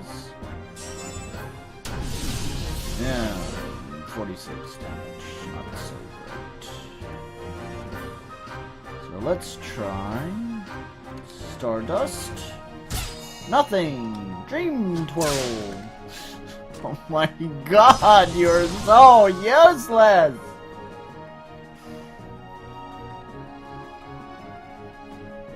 Ah, shit. Alright, I have to buff her attack again. Mode A7. You have one boost.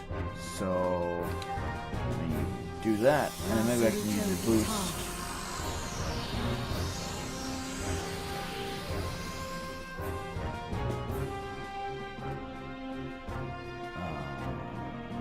So, that means... yeah, that's fine.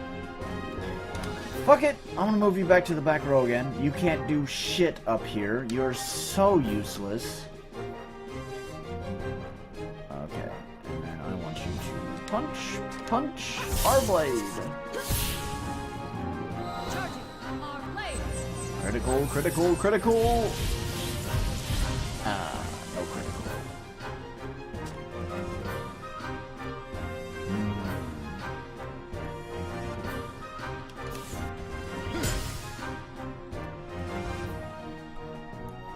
I haven't even done 600 points of damage! This shit is killing me! Stop it!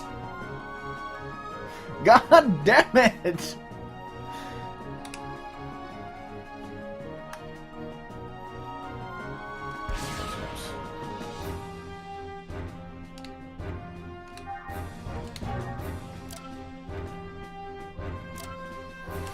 Mystic powers.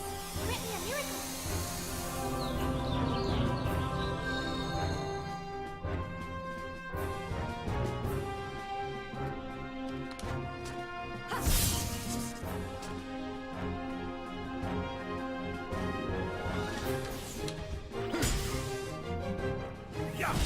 I wish he had a focus attack thing to boost his attack.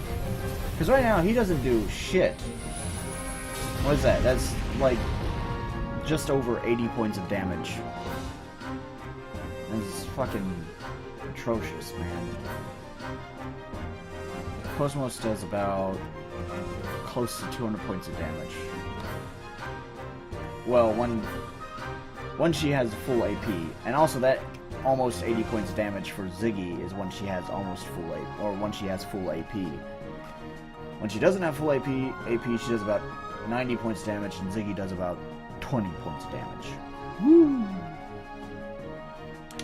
Your Miracle Shot does more points of damage than Ziggy does, so fuck it, let's just do that.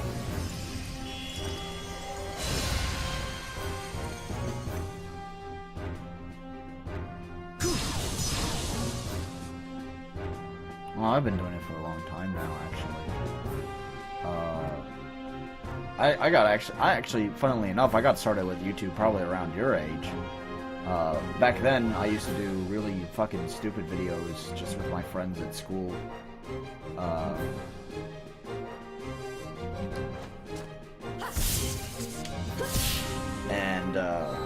Oh, they were dumb. They were just like short sketches. That's what I'm trying to say. They were just like short sketches.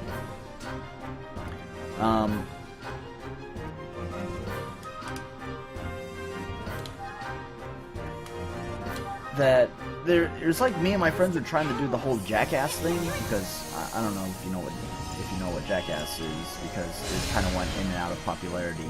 Now it's been out of popularity for a while now, actually. Basically, it's just a bunch of friends being dicks to each other, thus the name Jackass. So it was kind of like me and my friends just trying to do the whole Jackass thing, except we didn't want to commit to the level that they did, because seriously, they would fuck each other up. That was the joke, was that they would go that far just to fuck with each other. But we didn't want to do that because we were kids and we didn't want to really actually get hurt. So, and I'm not saying this to try to say if you're gonna do something you should hurt yourself, because that's that's not the answer. But, let me get this straight. Jackass, they were a bunch of fucking idiots. Thus the name Jackass.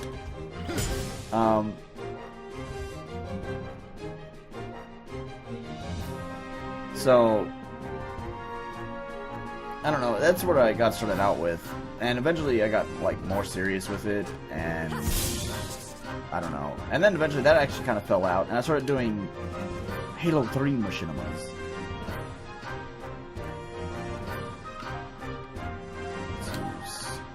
Ether pack, because your ether is running low, because this fight is going on for fucking ever. Oh, of course it uses fucking HP recovery. Good God, I hate this fight. This isn't even hard, this is just tedious now. Stop it! High kick, cyber kick. Yeah. Let's go. Then I did Halo 3 machinimas, and those were just bad. Nothing else to say about that, they were just bad. And then I kind of stopped for a while, and I just used my YouTube channel as like a place just to upload random things. For a while I kind of just uploaded random gameplay footage. Now mind you, all this, if you're going through my YouTube history, I've actually taken all of this down. There's like no fucking record of this ever existing. You might be able to, somewhere in some dark corner of the internet, you might be able to find it, but I have so many boost gauges, like, just fuck it, let me just line him up next. Maybe I can use my boost gauge to, like, just fucking, just dish out the deeps. Cosmos, you need to use mode A7 again. Until eventually, I started, actually, I reviewed Black Desert Online. You might know that game. It's a MMORPG. I reviewed Black Desert Online, and it's surprisingly got a lot of views on it. Like, more views than any of my current videos now. And it was kind of because of how successful it did that I decided to try YouTube again. And, I guess I've had...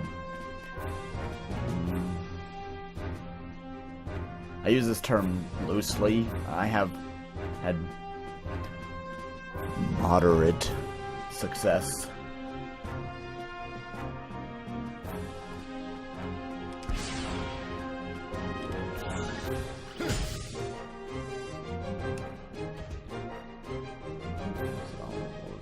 Punch, punch, our blade. Charging our blades.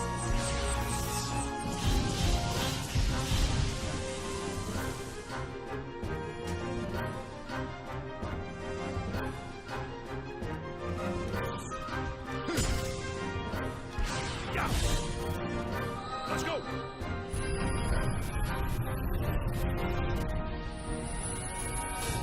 But see, the stupid thing was that I had reviewed a game, and I decided to...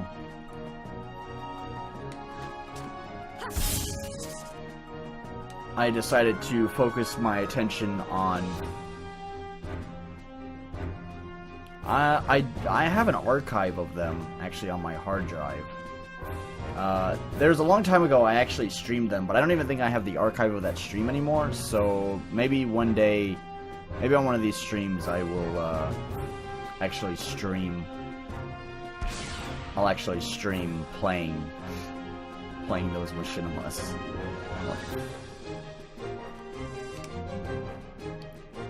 What do I want you to do? I want you to... Yeah, I just buffed your ether, so let's... do that.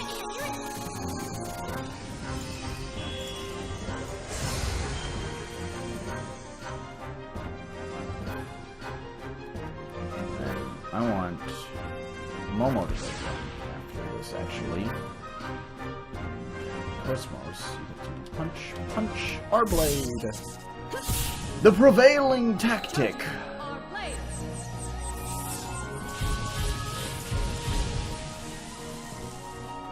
Just die already, God! Ziggy! Miracle Star.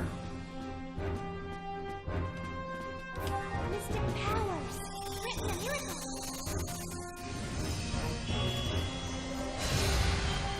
Critical? Yes! Die! Die! God! Fuck! Oh, and then he's gonna have to go next turn. But that's okay. It's not gonna be on a tremor turn. This would have been his tremor turn. This turn right now would have been his tremor turn. So that's okay. I don't have any more boosts to use.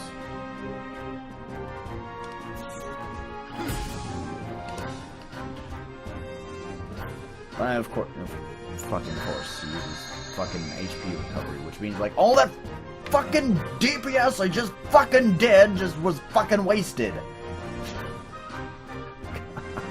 This is so tedious.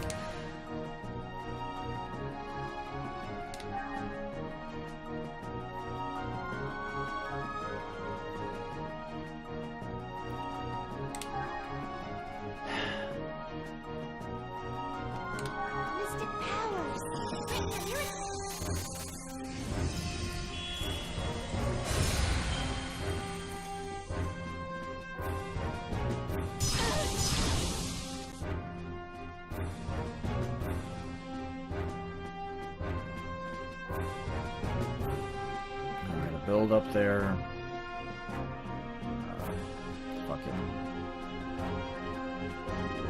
their gauge again, their boost gauge.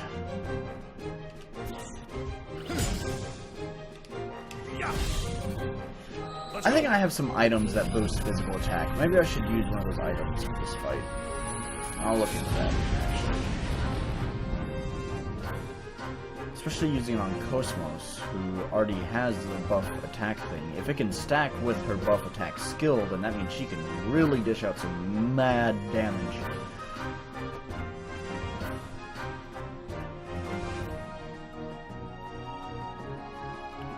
Yeah, it's pretty long because I can't, like, I do enough, I do like basically 600 points of damage to him, and then when it gets his turn again, he heals 600 points of damage, which means I've basically been in this tug of war against him. I'm sure he doesn't actually have, I'm sure he doesn't actually have a lot of health, it's just that I've been in this tug of war over the same 600 points of health for fucking ever now. I'm tired of fighting over it. So next will be nothing. And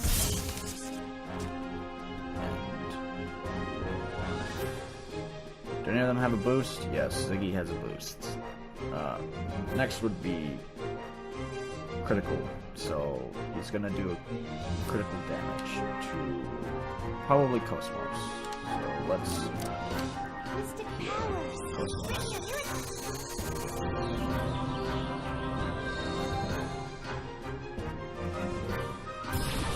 Oh, you missed, actually.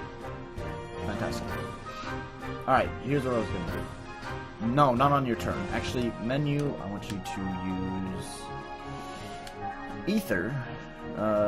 Use your mode A7, boost your attack, and then I'm going to go to Ziggy's turn next. And Ziggy, I'm going to see if I have a physical attack boosting item. Oops. Menu item. I think Stim. Yes, increased physical attack.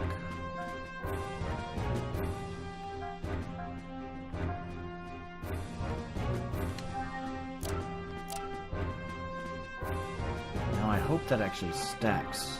Use this. Because if that stacks... Oh shit. I need you to go next.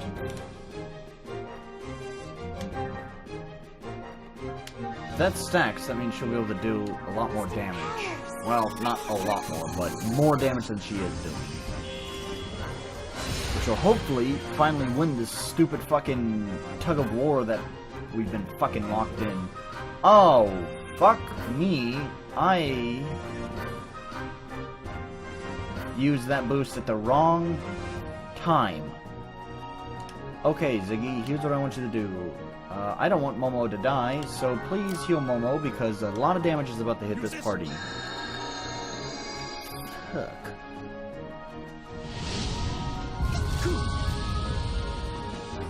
Yeah, that would have killed Momo. Glad I healed her.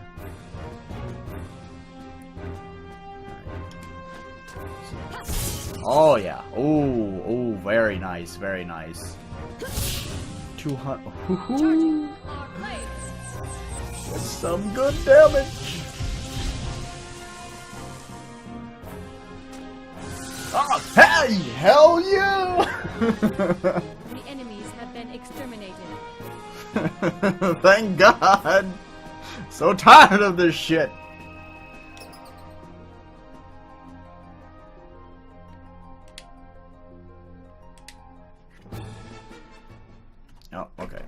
gonna turn up the volume because it's gonna be cinematic.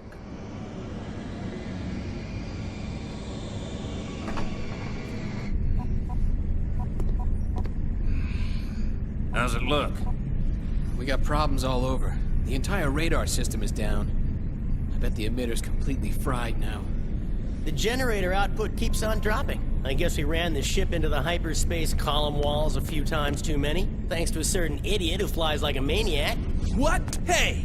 Who do you think it was that saved us? I wish you'd consider what the navigator has to go through. I'm getting carpal tunnel thanks to you. Why don't you just direct link it?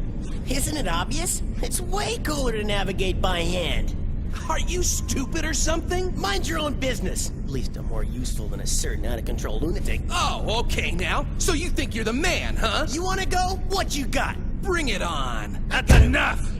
Both of you morons, shut up! I'm sick of listening to your whining! My head hurts enough just thinking about what these repairs are gonna cost. The last thing I need is to babysit the two of you. We're back. Oh, if I had known I'd be doing this, I would have spent more time at the firing range. What's going on? Nothing. Good work. So, who are these guys?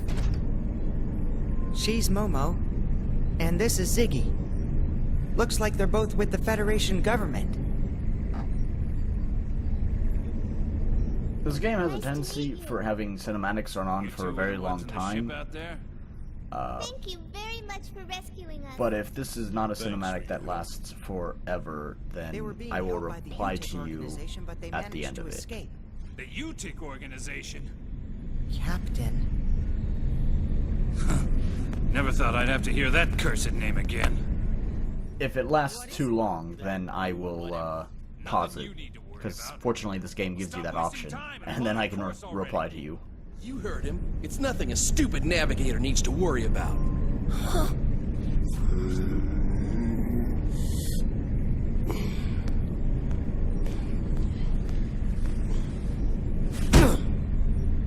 Alan, hurry up and clean up the top of the panel. This stuff's in the way. What? You're the one who left these here? Don't take it out on me.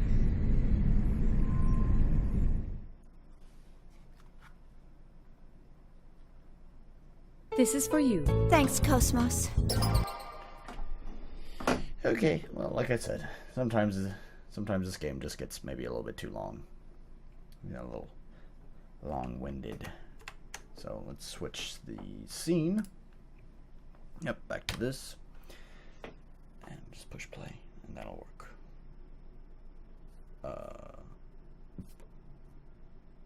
Oh, I know. It needs to be turned up. Although, I think the song is fading out. So... yeah, there we go. Okay.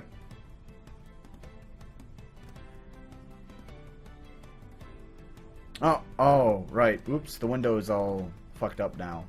The chat window. Shit.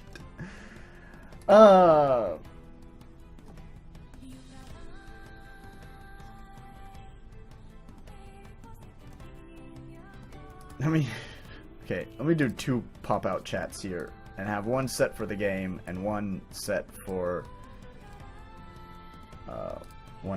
this. So, window capture, properties, the other Mozilla Firefox.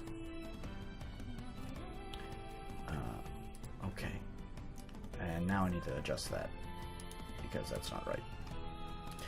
Select a region.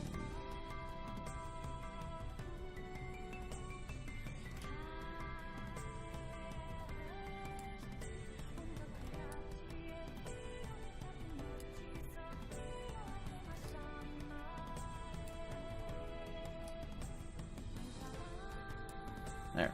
Okay. That should be good. And now I just need to shrink this. Huh? What? Why is it not adjusting it?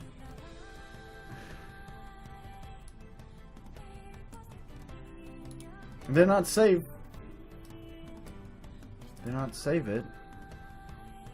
No, it did. Why didn't... Okay, so,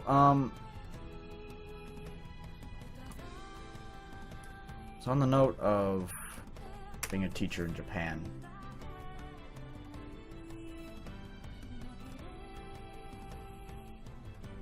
maybe it's on the wrong... No. Maybe. Okay, I think it's confused now because I have two windows with the exact same name.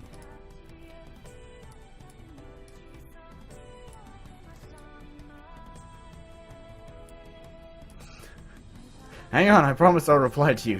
Just give me a minute.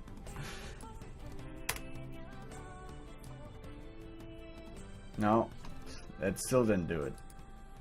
Oh wait, maybe it did. No?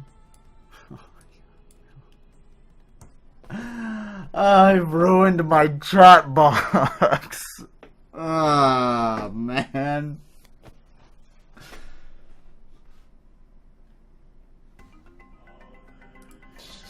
Fuck it.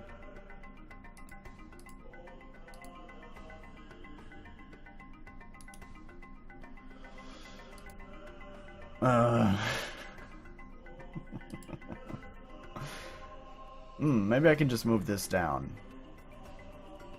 Maybe that'll work.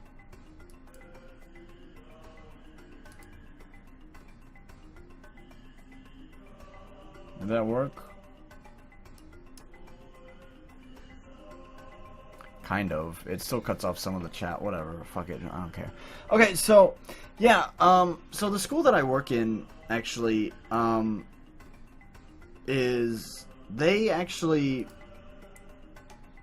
don't allow teachers to speak Japanese. It's what you would consider an immersive learning environment where kids go there and every teacher, including the Japanese assistants, you know, the Japanese natives, will speak English to them. And basically, even if we are shitty teachers who can't teach worth a damn, because they're stuck at the school 8 hours a day where they're only allowed to speak English, and if they're going to be understood, they have to speak English, then they're gonna pick up English just naturally, because they realize people are not gonna respond to them unless they speak English.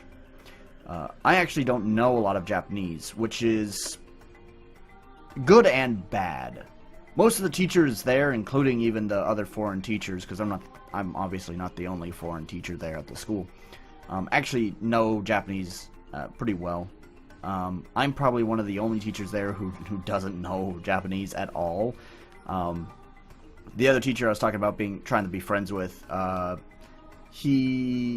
his Japanese is pretty weak, but he can at least understand it and maybe speak it a little bit. Much better than me, that's for sure. And so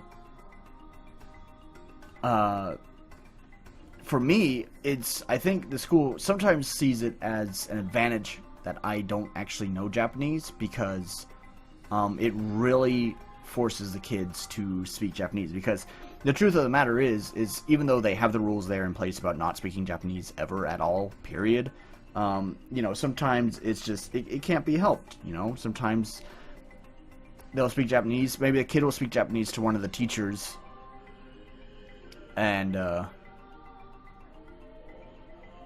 maybe a kid will speak Japanese to one of the teachers, and because the teacher knows what he's saying, he'll just respond to him. Even if he responds to him in English, that still means he understood what was said. At least for me, like, the kid for me to do anything for the kid absolutely has to speak English. Otherwise, I won't understand what he's saying. Just period. That's it. So I think on the one hand, the school kind of sees it as a benefit, because it's forcing the kids even more to try to speak English more than ever. On the other hand, I know there's a new student who joined our school, and she's uncomfortable at the school. I teach kids, right?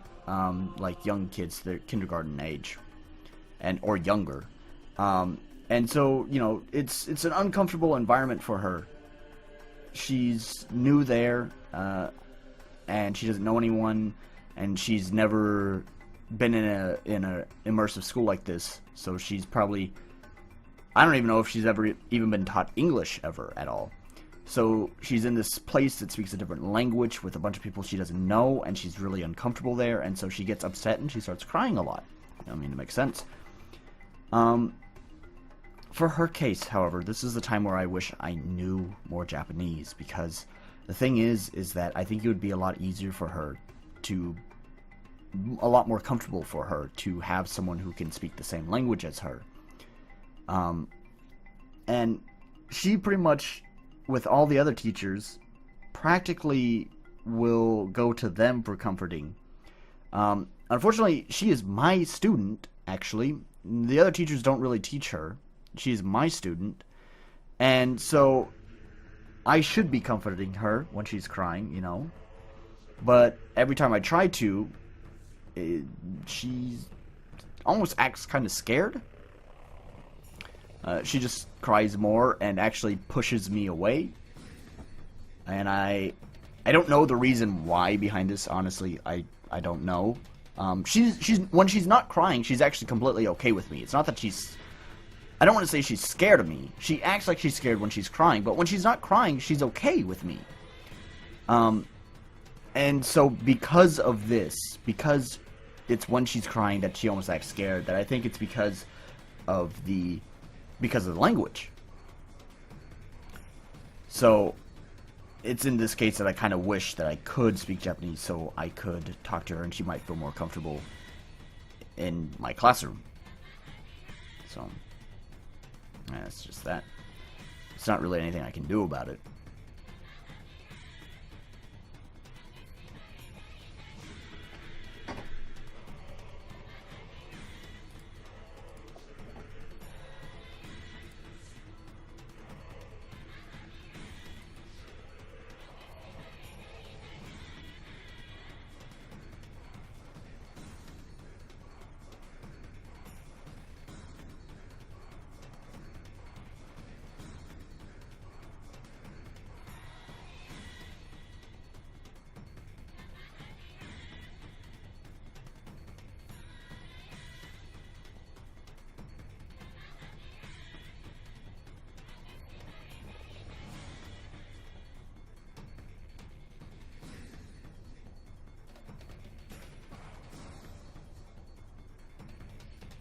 I just got a response to one of these artists.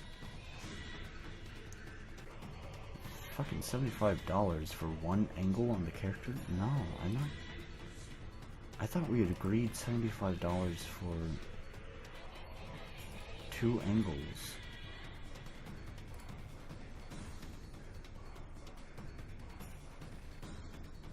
Right here, let's see. Do that if you're looking for sheets the same level of details as the one in examples you linked with 2 full bodies and 3 different heads. I would have asked you 75. Yeah, we agreed 75. So maybe he thinks I'm talking about a, because he doesn't say 75 here. Actually, I think it's a she and I'm calling her he. Whatever.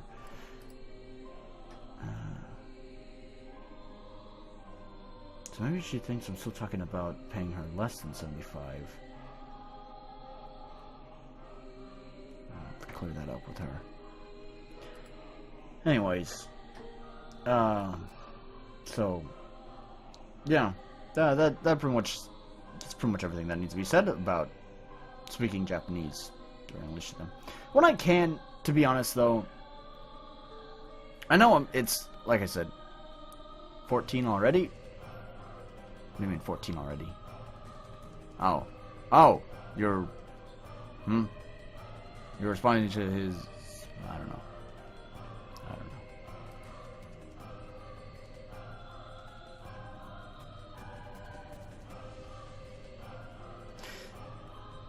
Anyways, I know it's somewhat against the rules to speak Japanese to the kids, but typically because I'm trying to learn Japanese too, I might have them, it depends, you know, like during the lessons, I don't have them speak Japanese at all whatsoever, and I don't speak any Japanese to them at all either.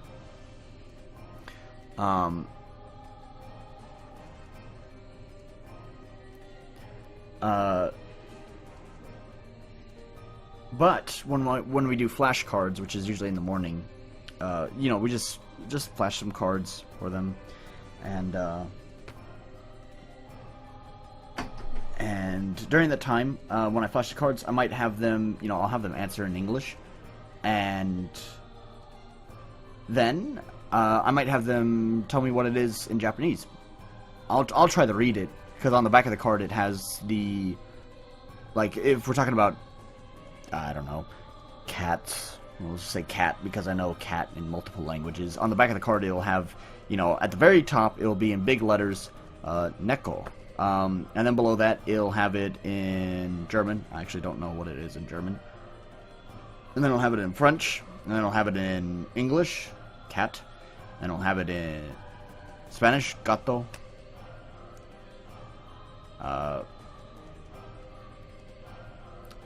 And, you know, it has it in, like, 7 different languages on the back, actually.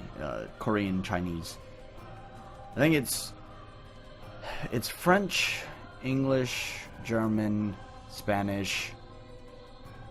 There's another, like, Latin, heavily Latin-based language. I don't know if it's Italian or Portuguese. I think it's Italian. And then Korean and Chinese, I think. I actually have pictures of these cards because it's also how I study my Japanese.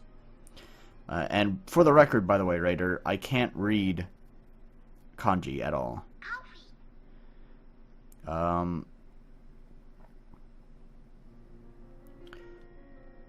For the most part, they really only know one language. 2 languages, I'm sorry. One foreign language. They know one foreign language.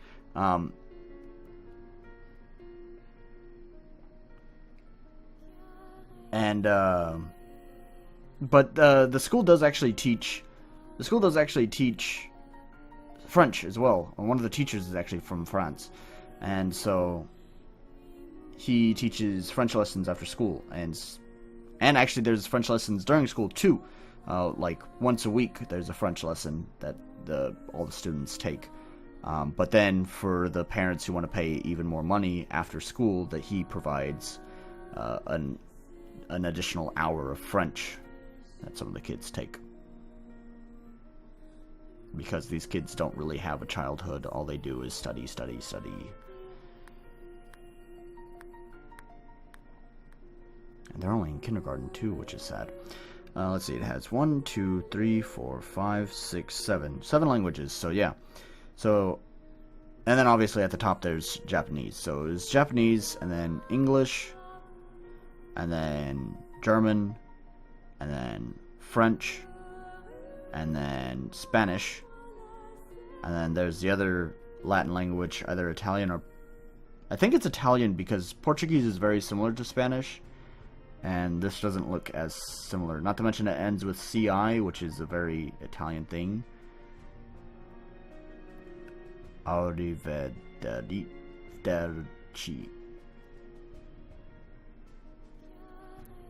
No, dude, I just don't have a lot of time, and I'm learning pretty slow, and I'm doing that on purpose too. And then there's Chinese and there's Korean, so yeah. I'm doing it on purpose, actually, to learn hiragana slowly. Because I've tried learning a lot of languages in the past, and it just, I don't know, it doesn't, I'm not good at learning languages, period. So I feel like trying to make it into this big ordeal is probably not the best thing. I just need to take it slow and easy, and, you know, I'm going to probably be in Japan for a while, and I'm going to pick up some naturally, and the others will be picked up through lessons, and just over time, I may not be great at the language, but I think slowly I'll pick it up. It just requires a little bit of extra learning on my part here and there. And that's what I'm doing. So basically what I do for learning is, right now I have those flashcards that I was talking about that have all the languages on the back. I'll find flashcards of words that I know in Japanese. I may know how to say them, but I don't know how to write them. And I will take those cards and then just break it down by the syllables. You know, like right now, the card that I was looking at, the card that I took the picture of that I was looking at to count how many languages was on it, is sayonara.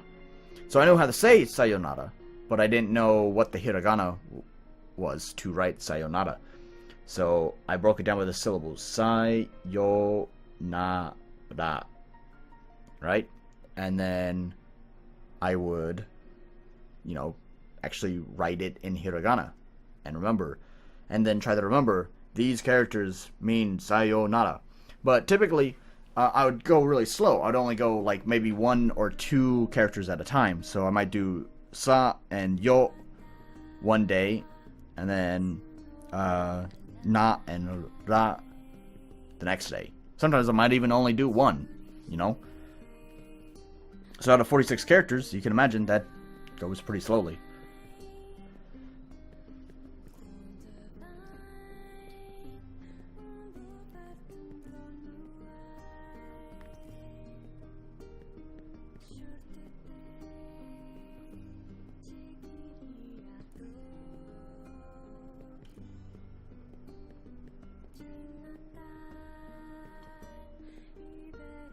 And also, so I only do it actually during my break time.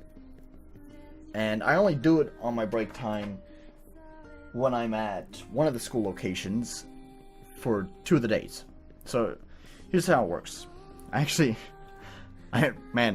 fucking budget my time, man. I budget my time so much because I'm, you know, busy writing this book that I've been fucking working on for too fucking long now.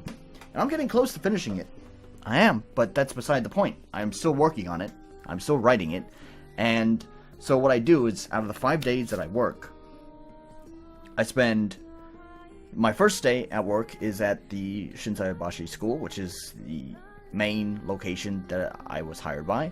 And so on the first day that I am during the week, I spend my break studying hiragana. Then Tuesday and Wednesday, I go to the other school location, Fukushima. And at Fukushima, because I have like a clipboard and like a designated studying area at Shinsaibashi. I wound up deciding to, since I didn't have that there, I could still study. I could still study while I'm there, but because I don't have that, it's an excuse to actually work on the book. So at Fukushima, I bring my laptop with me and I write during my break instead of study. Then when I come back to Shinsaibashi, on Thursday, once again, it's just like Monday during my break, I will spend that time studying hiragana. And then after that, it depends. Sometimes, some weeks I'll work Friday. On Friday, I will study hiragana. But sometimes, like this week, I'm actually off tomorrow on Friday, and I will work on Saturday. Saturdays are kind of special at the school because they're not like a normal day, because it's a weekend. And so typically, there's not a lot of teachers there. And so the break room is not very busy. And I don't like writing when there's a lot of other people around. So because there aren't that many teachers there, I take my laptop on Saturdays and I do some writing.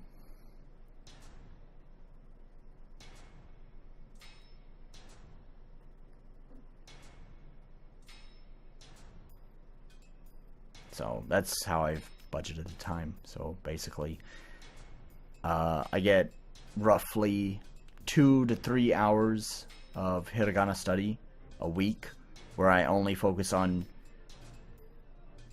out of that whole week, maybe 3 to 6 hiragana characters at a time.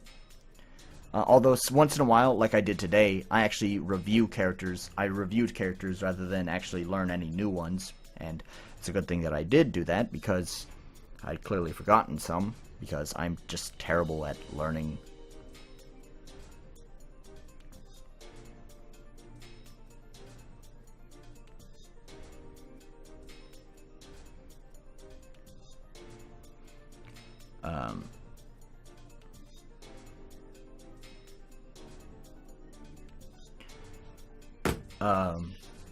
So, you know, 2 to 3 hours learning hiragana and learning maybe 6 characters, and then another possible 2 to 3 hours of writing.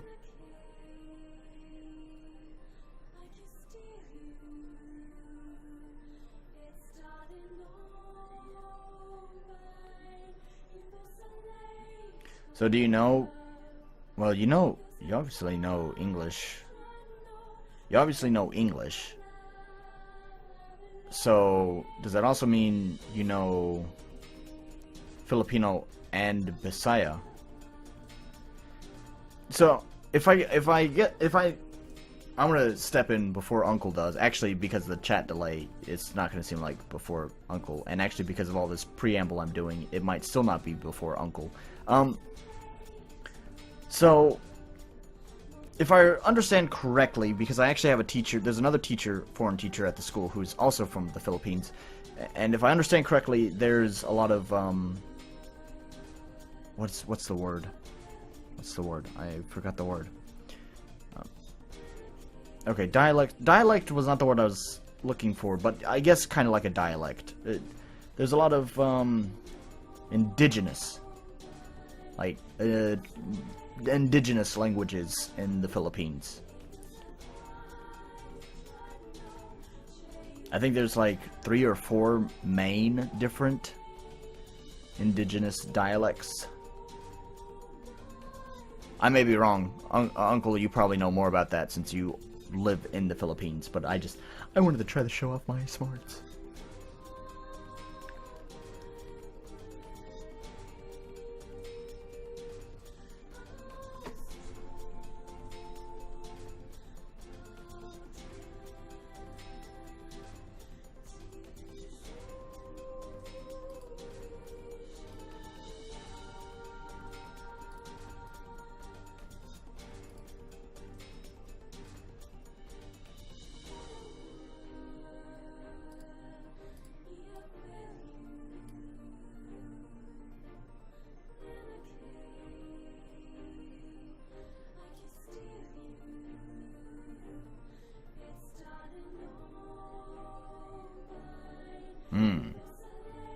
Oh, I thought you lived in the Philippines.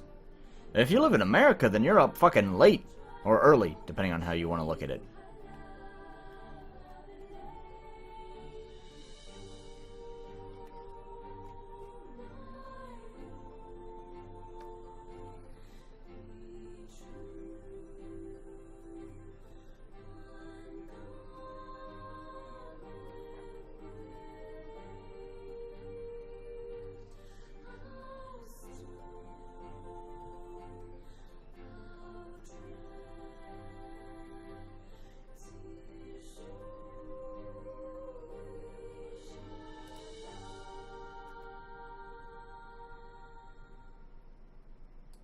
Well, I think there's, like, I mean, the same goes for Philippines. I think there's hundreds, but I'm saying of, like, main commonly found dialects. And again, Uncle might know more about this than I do, but I believe this is what I heard from the Filipino teacher at the school. That, you know, there's probably, like, some hundreds or something of different dialects. But you'll commonly find 4 because they're the most spoken ones around the Philippines.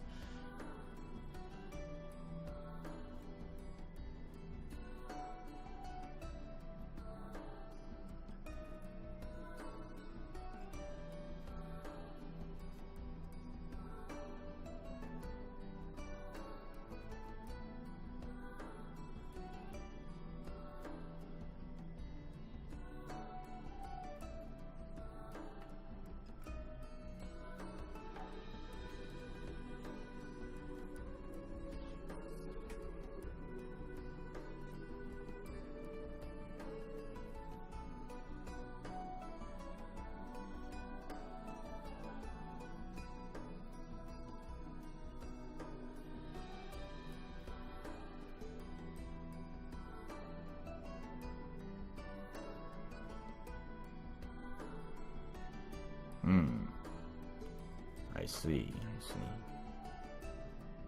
Still, you probably know more about the Philippines than I do. I mean, what I've heard is just from the Filipino teacher. I've never actually done research on the Philippines.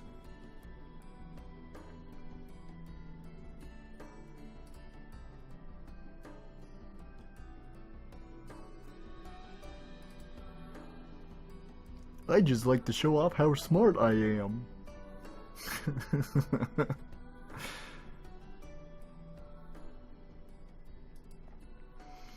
So how long have I been streaming for? OBS says 2 hours and 22 minutes.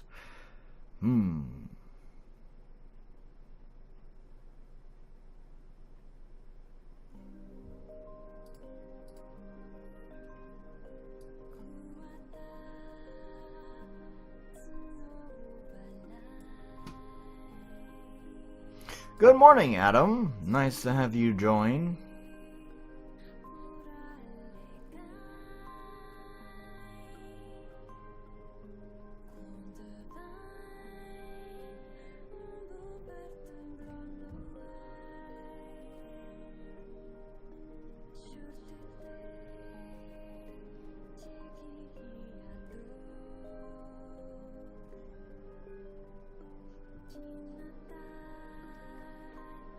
What the fuck?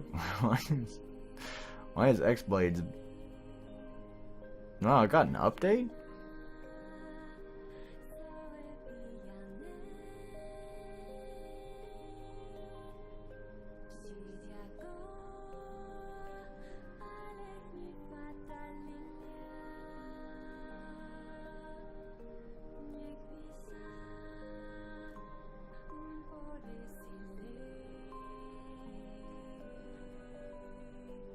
Okay, this is funny. So X-Blades, which is a bad game, but surprisingly fun for being bad. It just got an update. I actually own it on Steam. It was like a small, kind of before the indie scene became so big. This was back on the 360. The game got released.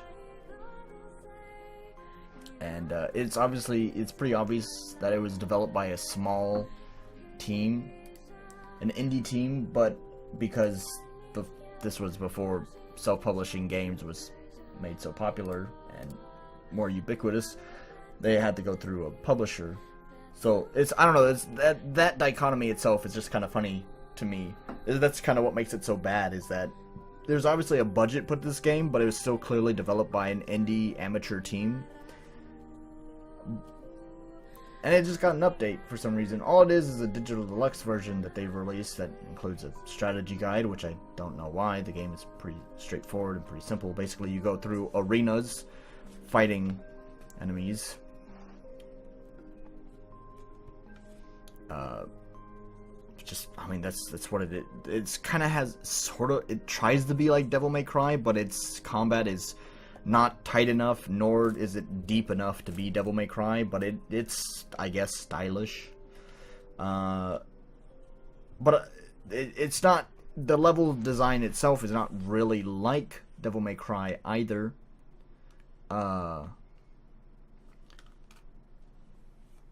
It's like I said, yeah, X-Blade. It's just arenas that you go through, and that's it. So I don't know really why you'd need a strategy guide, and it's apparently 192 pages, which is pretty long for, I think, what was a pretty short game. A highly detailed world map with treasures and upgrades. That might be useful, I guess. A fan art book. not the actual art book, but a fan art book, which is probably better than the game, to be honest. 6 wallpapers. Okay, none of that. Okay, that's regular digital deluxe things. The thing that makes me laugh here on the update, though, is that they say they released a soundtrack with it too, but here's how the game is packaged. The game actually reads, all of its audio files from a loosely packed folder. It's not even packed. It's just a loose folder of all of its audio files. and it just plays those files. I actually have that soundtrack, and I didn't have to buy it because when you have the game, you can go to the games folder and go to the music folder, and there it is. I think all of its sound effects, too, are also packaged that way if you really want all the game sound effects.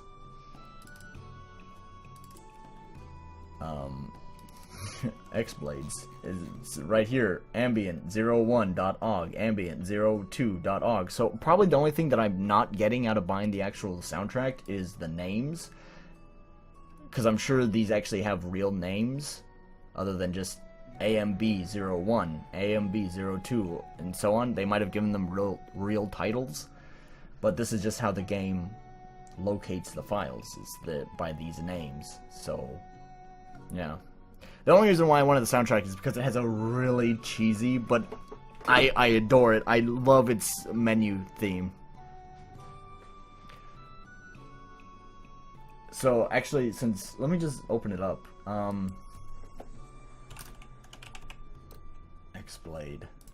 Where's menu? There it is. Just as this song ends, I'm gonna turn the volume up on my media player a little bit too. Just a little bit, because I don't want it to be overbearing.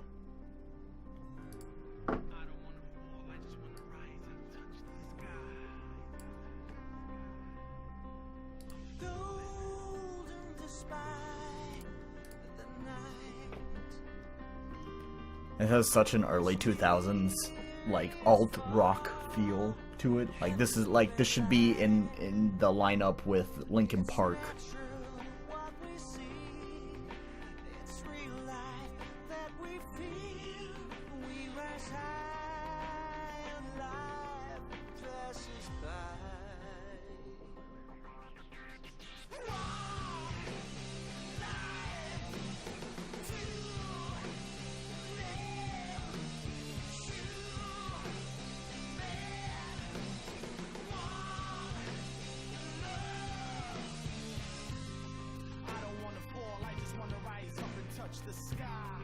Is clearly Linkin Park influence. You can hear it, man. I don't know. This song is kind of cheesy, but I actually really like it. It fits the tone of the game, actually. No, it doesn't. Actually, no, it doesn't. It does, but it doesn't. Like it doesn't fit it so well that it fits it, right? Because it just falls in line with the, like, high budget but amateur design of it all.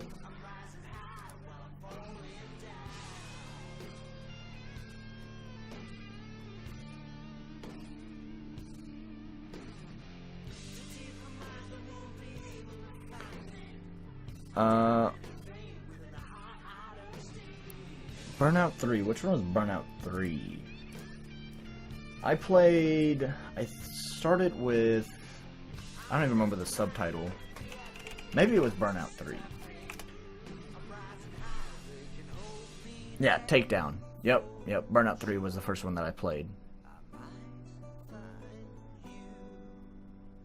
And then, after Takedown, actually I don't think they released anything until they did Paradise, and then I loved Paradise, actually. Burnout Paradise.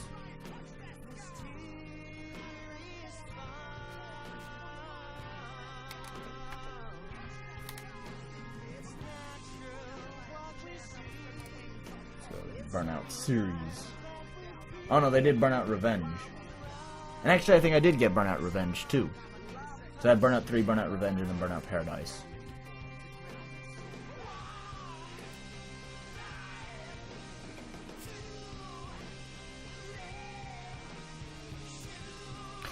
I still really like Burnout Paradise too. I wish more games did an open world racing, arcade racing like Burnout Paradise did. Okay, I don't think I ever actually did play Burnout Revenge. Looking at the cover art. The cover art does not look familiar. So I think I did. I played Burnout 3, loved the shit out of that, and then went to Burnout Paradise. back to the Nier soundtrack. Soundtrack. Why did I put a T in that? Soundtrack. I don't remember what song we were on. That's okay. It doesn't matter. It's background music. So let's just go... Uh-oh. Oh, okay. Wait. Yeah, okay. So let's just start at this one.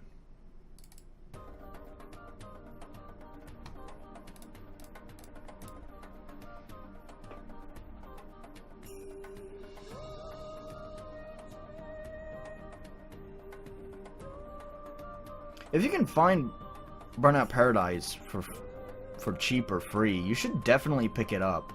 It gets a little bit repetitive, but I don't know, it's still satisfying. You know, I don't feel burnt out on it. Ugh, that was bad. I honestly didn't want to set up that pun. No pun intended. But I couldn't think of any other way of phrasing that. I didn't feel burnt out on it, even though it got repetitive. It's still just, it's the same kind of fun from beginning to end, and it's just kind of like getting burnt out on it is just from maybe wanting a little bit more variety, but at least when you leave the game, you still have the same amount of fun with it, you know? I don't know how that is, I don't know, that does that make sense? Yeah, it's a racing game, but it's like super arcadey. Like there's no pretense of a driving simulation in it. Car models, car physics models, that's the word I'm looking for, or 3 words actually, is not accurate in the least. It's about causing damage to the other racers by doing gravity-defying shunts into walls and stuff. And it's just about, you know, building up a boost meter, really, so you can get that sweet Burnout. That's where it gets its name from. And you get boost meter from taking risks, such as in Burnout Paradise. Well, actually, I think in all of Burnout, it's been this way, but it's very prevalent in Burnout Paradise, where like driving on the wrong side of the road will increase your boost meter. But of course, you take the risk of driving headlong into cars and wrecking your car, or knocking people off the track and wrecking their car will give you boost points. And depending on how you do it, if you do it in stylish ways, you get more boost points for that sweet Burnout. Now, something I do think was new to Burnout Paradise that they introduced were car classes, where different car classes actually obtained Burnout points differently. For example, you'd have strictly speed cars, you know, racing cars, and basically they earn Burnout points by, you know, just going fast and taking risks. Then you had stunt cars, which got a lot of extra points for doing, as the name implies, stunts, like doing jumps and flips and shit like that. And then there was like a heavy class of car. I don't remember what they called that class, but basically, yeah, well, not the original Xbox. The Burnout 3 was yes, I have the fucking Burnout page open. Burnout 1, Burnout 2, and Burnout 3, and Burnout 4, Burnout Revenge, was available on the original Xbox.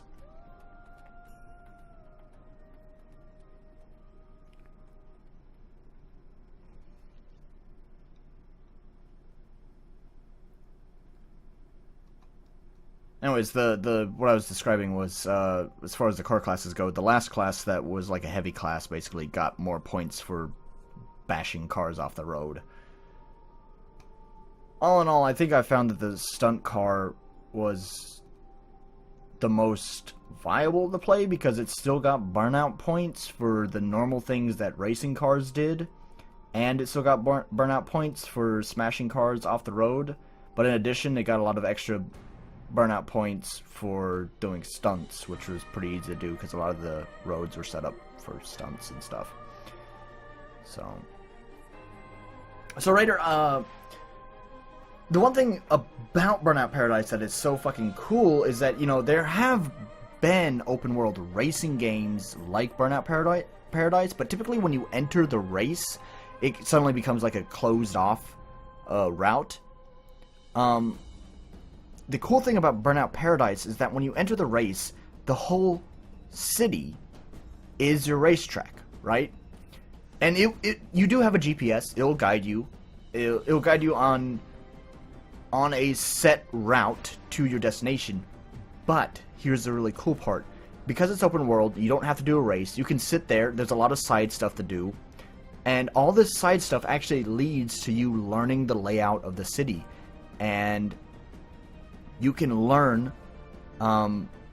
shortcuts and all sorts of stuff. And because when you enter a race, the whole city is your racetrack, you can fucking take any route you want, which means as long as you know where your end destination is and you know how to get there, you can take all the shortcuts you want in any way that you want. And that was the fucking cool part about it, man. Paradise, yeah, it was through one of the DLCs. I don't think I ever actually got that DLC.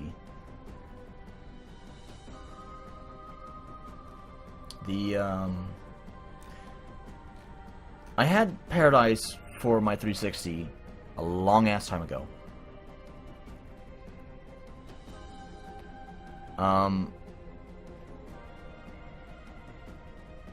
Actually, you know what? Here, I can... Funnily enough, I think I actually have Burnout Paradise installed. I actually got Burnout Paradise gifted to me.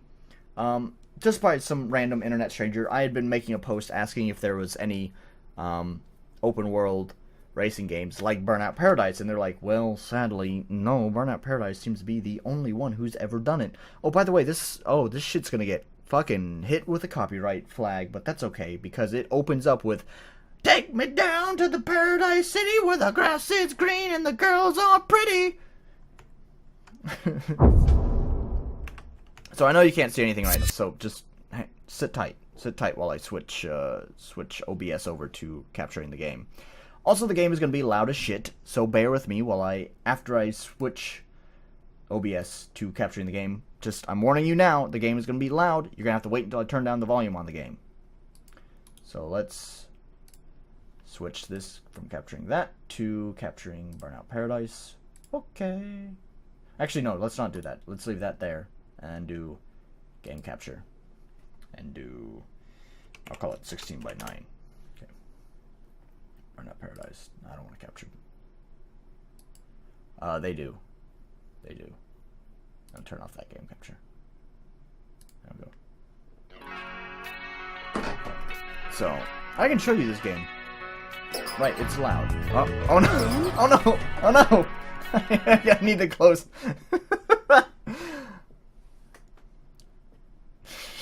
I need to close out of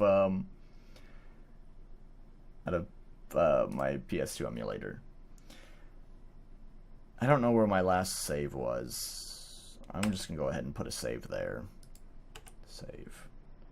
Exit out. Okay.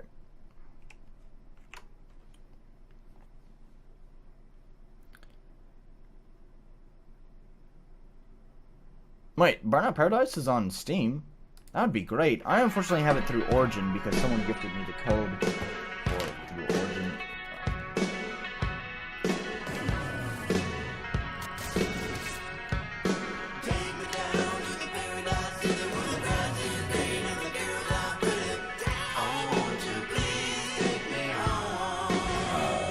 Also, I forgot, while I have this open, you probably can't hear me because the game volume is so fucking loud.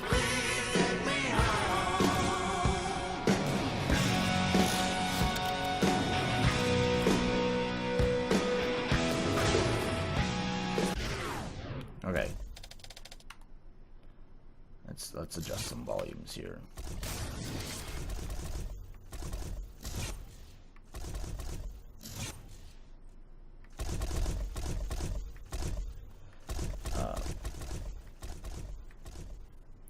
so probably...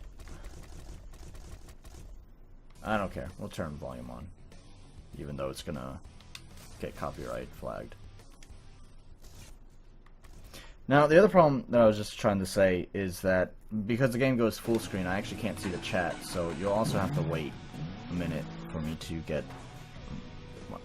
Oops. Get the chat open on my tablet.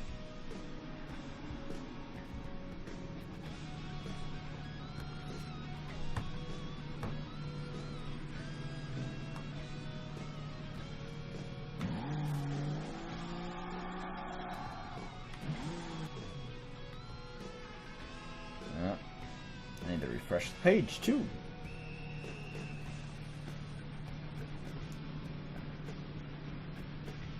Ah. Wi-Fi. Turn on.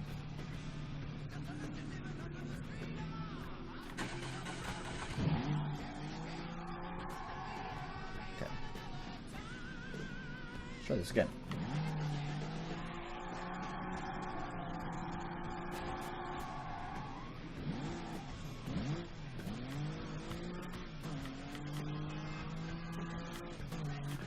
Please open the chat. Stop it.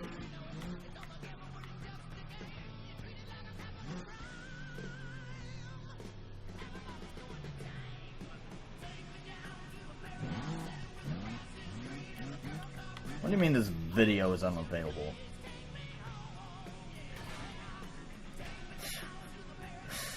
God, I wish there was just like an app to look at fucking... my fucking chat, man. Go to YouTube.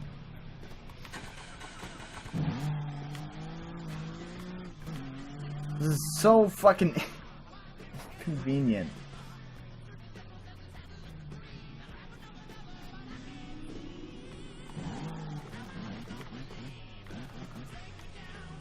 This is probably why it's not available, is because it wants me to sign in.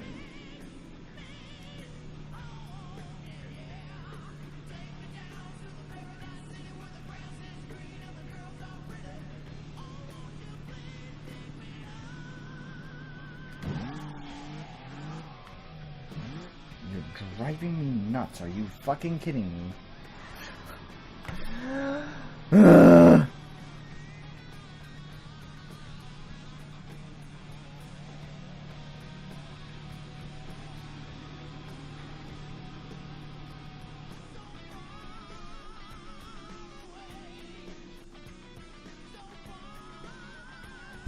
This can't be easy, can it?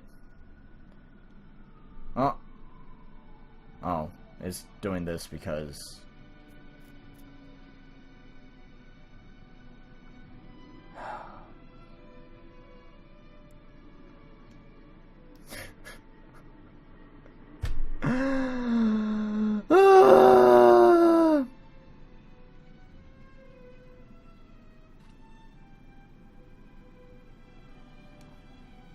Just show me my chat.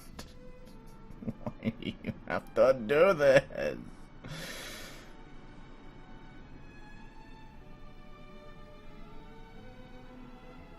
Pop out. Pop out, chat. This is the worst thing ever to get this set up. Okay. There.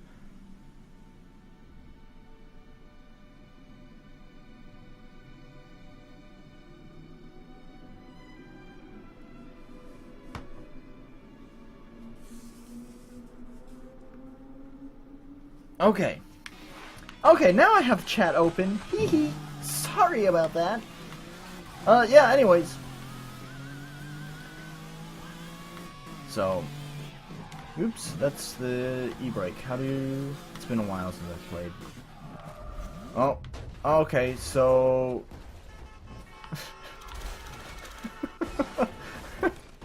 I didn't realize I was gonna go into this. So here is like a Havoc mode that's all about just wrecking shit. This was not the most appropriate place to do this, but long-time Burnout fans might recognize this.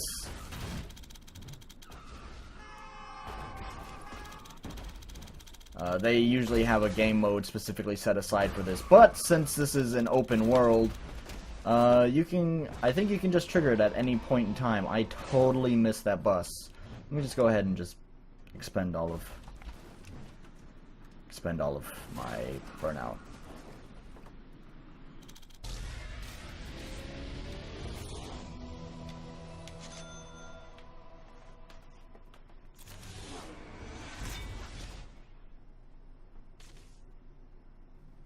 Okay. Show's over, I know. So how do I guess it doesn't matter.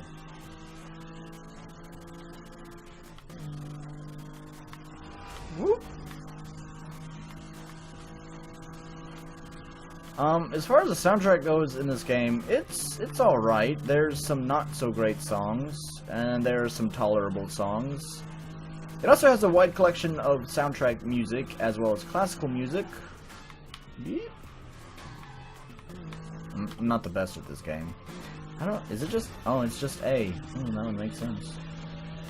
So, because it's just an open world, obviously, you can just have all the fun you want racing around.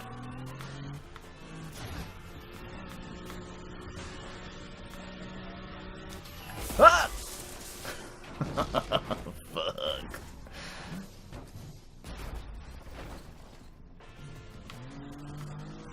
You can have all the fun you want just racing around by yourself. One of the cool things is, as well, is when you get to a new street. Let's see, let me turn on to this one.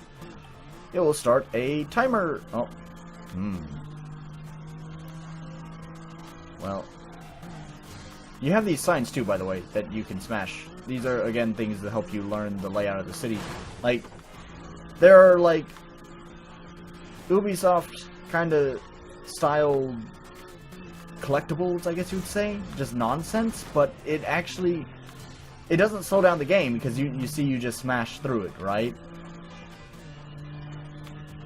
So, I don't know, I always liked this game. It's just genuine fun from... That's not the way I wanted to go, but, you know, whatever, it works. It's just genuine fun from beginning to end. Although I never actually have gotten to the end. There isn't really an end. It's about... Your goal is to get the highest class Burnout driver's license. And you get that by just completing races and stuff.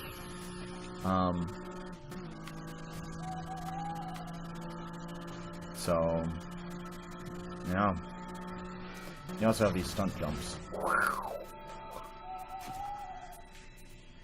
So I think right now it's playing like soundtrack music and...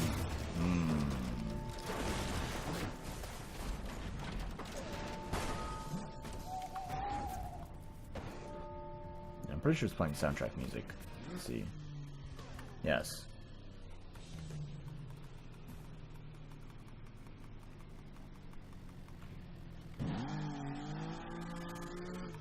And now classical music. Please tell me that the chat is just really quiet and not that my...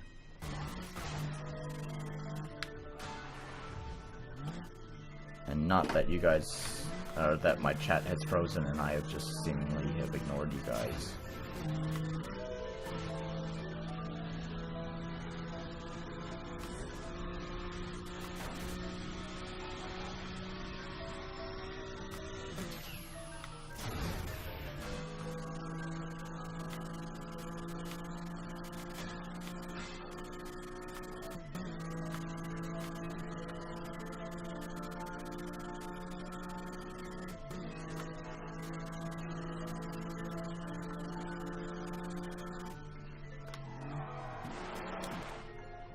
Okay. My tab... Oh. Okay. No, you just replied. Good timing, because I was just about to alt-tab out of the game. So... I don't know, like I said, I don't know, there's... Like, every time you can do races or whatever you want, really. You just have to, like, win so many matches. And it can be a race, it can be a demolition, it can be whatever you want. But you have to win so many to upgrade your license, and then as you upgrade, things get more difficult, but it refreshes all the races that you've done, so you can repeat the ones that you want, or you can do new ones if you want, which is a very sandbox kind of thing. Here's a race. I've already completed it though, so I will not do that one. And I think the whole goal is really just to do that, just to win that license, and that's it. It's quiet? Okay, I can turn game volume up. One thing I don't like here is how long it takes for these menus to go. How about that? Tell me if it's too loud.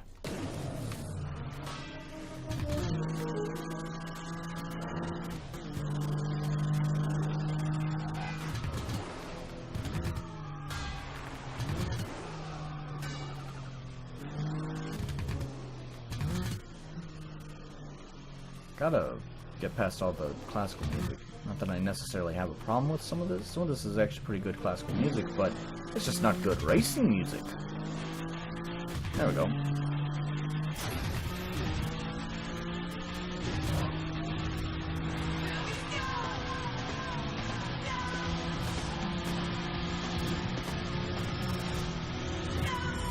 Well, that was just bad driving.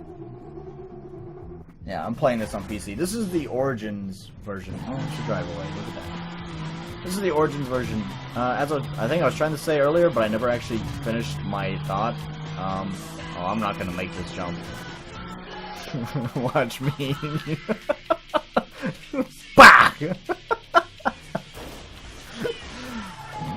Anyways, someone actually gifted this to me. I was saying that I wanted to play a open world racing game like Burnout Paradise, but they're like, yeah, those don't really exist. But you can have this Burnout Paradise key I have for Origins that I never used, so just some random internet stranger gave this game to me.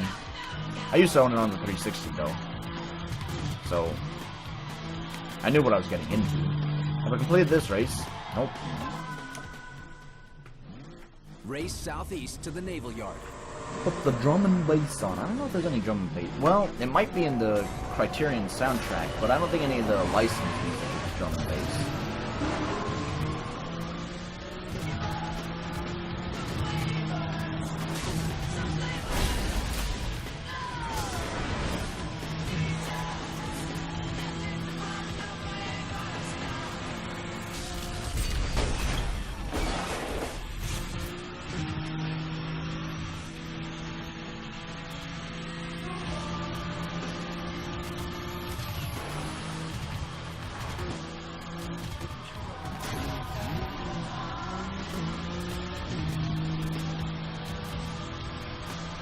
I didn't pay attention actually to what destination I'm going to.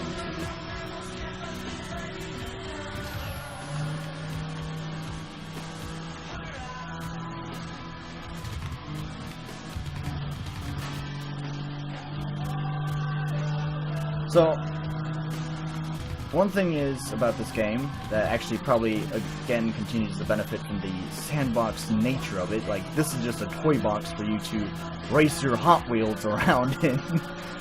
Is that there's really actually only 8, I think it's 8 destinations on the map that is your, oh, fuck. I thought I barely clipped that car, but I guess not. There's really only 8 destinations that are your, end of race mission. So like wherever you start the race at is going to be to one of those 8 points. So again, it's kind of like knowing the map, right? Knowing how to get to one of those 8 points and knowing all the shortcuts there. And just, you can race around in free roaming and just try to discover those points while you try to smash billboards, smash fences, and find super jumps. So, I don't know, it all seems to play in on the idea of this just being a toy box that you just play around in. Now, I've mostly just been following the designated path. I haven't been taking any shortcuts or anything because I don't necessarily remember the layout of the city. It's been a while since I played this game. But, for the more advanced...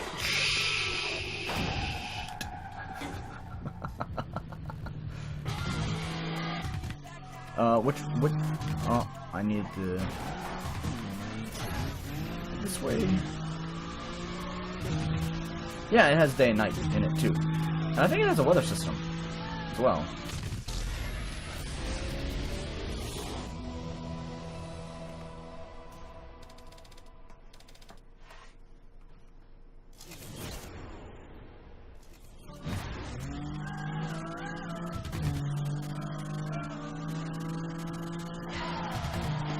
Then here looks like one I haven't done. Marked Man. Survive the drive northeast to the Coast Guard HQ. So this is one of the good ones that have like a heavy vehicle in, because there are going to be cars that are pursuing you to knock you off, and you have like so many lives. So the goal is to get to the end before losing all of your lives. And you can also fuck up their cars too if you really want to as well. But in general, having a heavier car is better for this kind of stuff.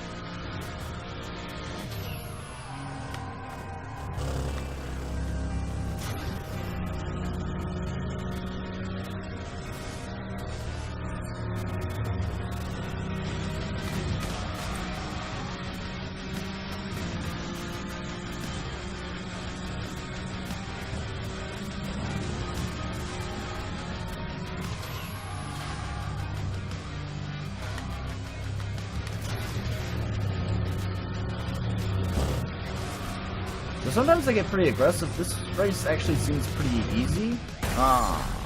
Well, I say that. That still felt like a driving... That was my fault. It felt like my fault and not necessarily the racers who knocked me into that. But they sometimes do get pretty aggressive, actually. This one they don't seem quite as aggressive as normally. I don't think I actually got very far in this game with the PC version. As we saw right there, actually, that guy really tried hard to fuck me up. Jesus.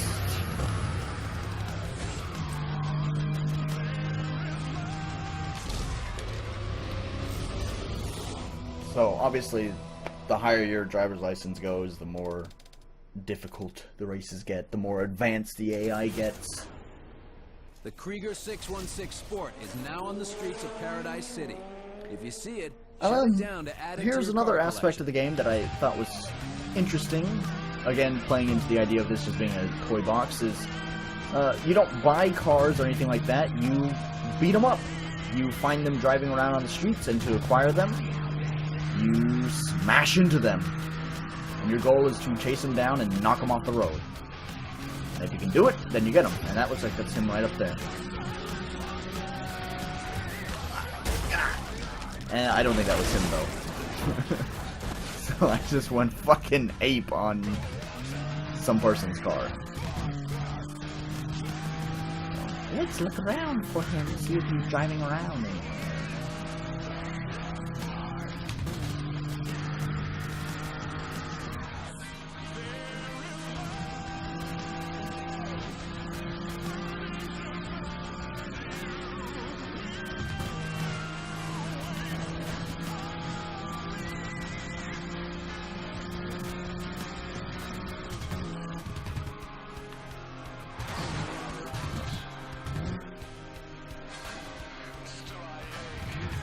MX Unleashed. Oh, okay. You're talking about other racing games. I'm trying to think. There's Need for Speed Underground 2 was the other racing game. Actually, well, it's been a while since I've played it, but I remember back when I played it, I had a lot of fun. It has great vehicle customization. And it also does the open world thing like this. Although I think it's a little less sandboxy in Underground 2. But the amount of customization for cars, I think, kind of makes up for that. Oh, there it is. There's the car. Come here, fucker! Yeah, shit.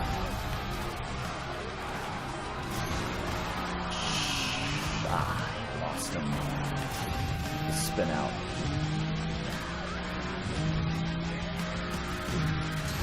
Oh. Oh, there he is. Shit! God damn it.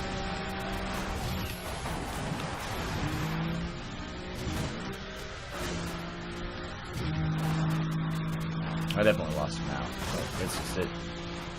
He's gone. He's gone.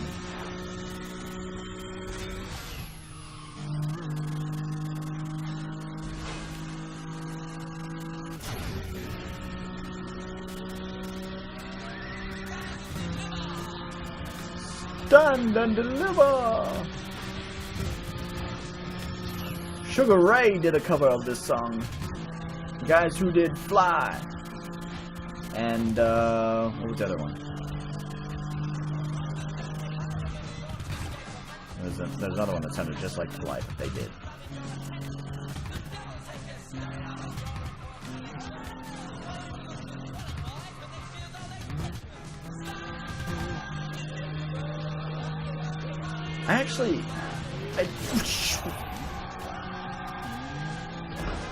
I like racing games, but it seems like the arcadey style racing games have kind of fallen out of fashion. Now, most popular racing games are very, like, racing simulators, practically. And I just like the, just, balls to the wall, racing my Hot Wheels. Aww, fucker.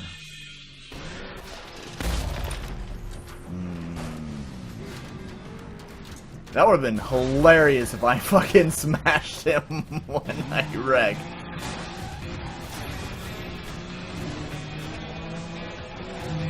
I was kind of excited for the new Need for Speed, but I haven't heard anything about it. Maybe the last Need for Speed that came out was the new Need for Speed, but I didn't think it was. The last Need for Speed was locked at 30, even on PC, and that's just shameful. And the game's logic seems to be locked to the frames, actually. So unlocking the frames would, like, fuck with the physics and would just make the game run at twice the normal speed. There we go. Sport has been delivered to your junkyard.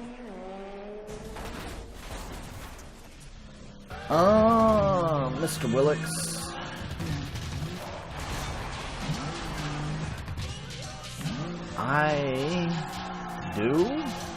I do, but it's just a matter of actually getting around, finding the time to do it. I've been busy and lazy, because I'm sure there's part of you saying, well, you're playing this game right now when you could be working on it. Yeah, I could be. Well, that was stupid. I couldn't decide if I wanted to go into the gas station or if I wanted to follow the road. I made my decision too late. Rules of the road, kids. Commit to a choice. Don't be indecisive, because when you're indecisive, you run into a rail guard.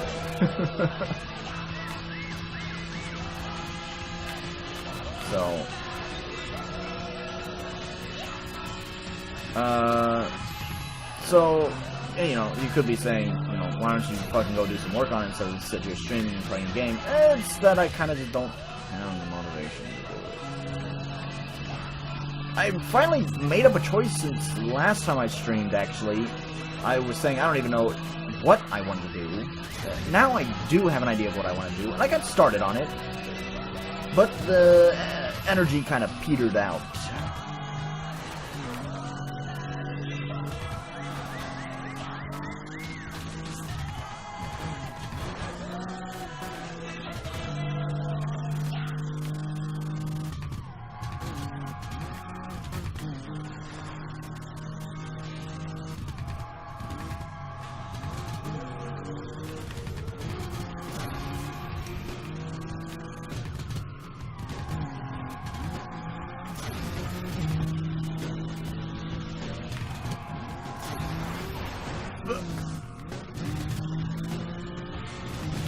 Yeah, I can find a garage and look at that new car. I kind of don't like the cars that have all the decals on them. Just knock all those signs off. I don't really like the cars that have, like, the decals and all that stuff on them. Just because I like the pretty paint jobs that I wind up wrecking anyways. Let me find... Oops. Where do I check the map? here. Where's garage? Junkyard. Yeah, I think that's what I want. But where am I? There. So there's a junkyard just south of me. So if you're wondering what the map looks like, here it is.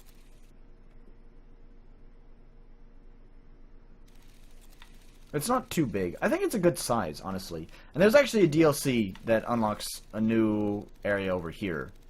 But I guess I don't have it in this. I had it on the 360. There's actually like a full expansion pack, is what it was. It added a whole new bunch of content. It also added those bikes to the game, too. That actually, when I was booting up the game, I think I do actually have the bikes. So let me go to the junkyard down here, and we'll look at that. So let me get there.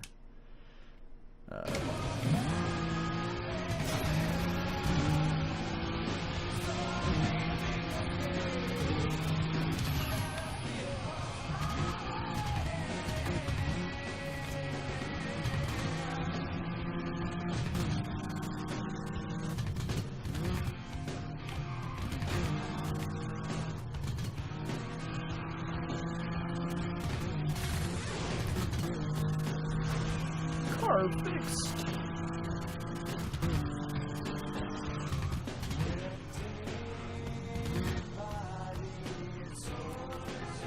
Yeah,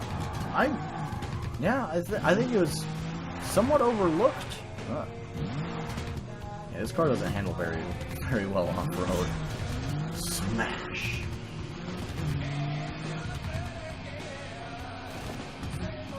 I don't know how many. I don't think I've ever actually unlocked every single car in the game. There's quite a handful. Again, probably the only downside is that there's just not a lot of in the way of customization. You get some paint jobs, and that's really it for customization.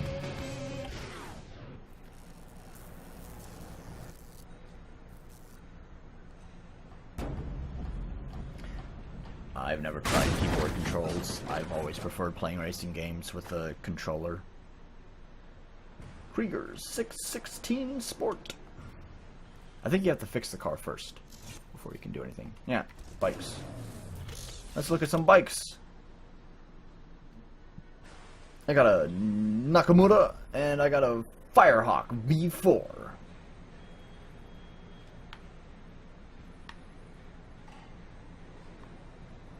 And that's it. I think there's a whole bikes pack. And I don't think I have the whole bikes pack, because I'm pretty sure there's more than just 2.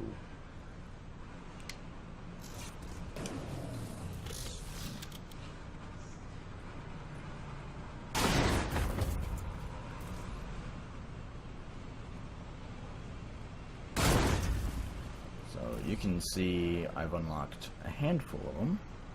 This Honda-looking car. The Slammer. That's not what it's called. Nakamura SI7.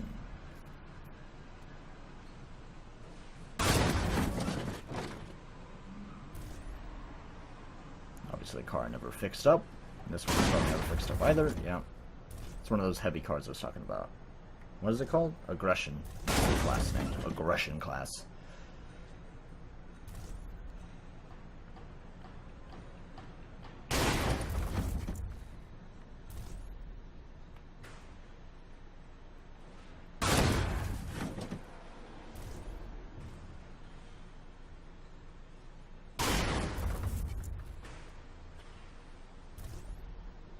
The speed classes are like fucking impossible to control too. Most of them just have. That's another reason why I don't typically use speed cars. Stunt cars usually have the best handling of the group. Actually that's not true. Aggression cars, because they're heavier, tend to have really great handling, but they're also not very fast. And this is a game about going fast.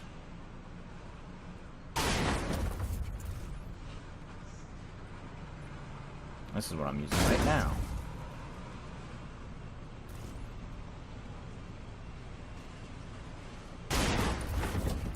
Let's go fix up the Krieger 616 Sport. It's a speed car.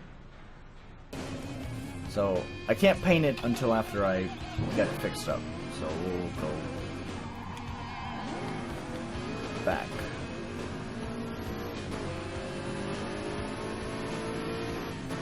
this way, and I think this way.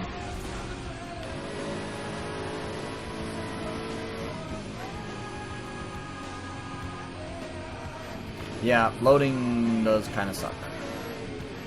And I think that might actually just be an Origins problem too, because this game tries to do a whole bunch of online stuff.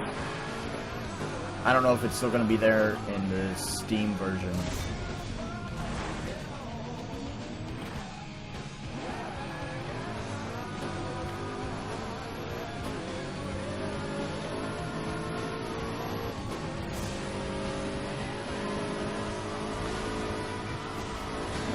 Why'd you turn it into me?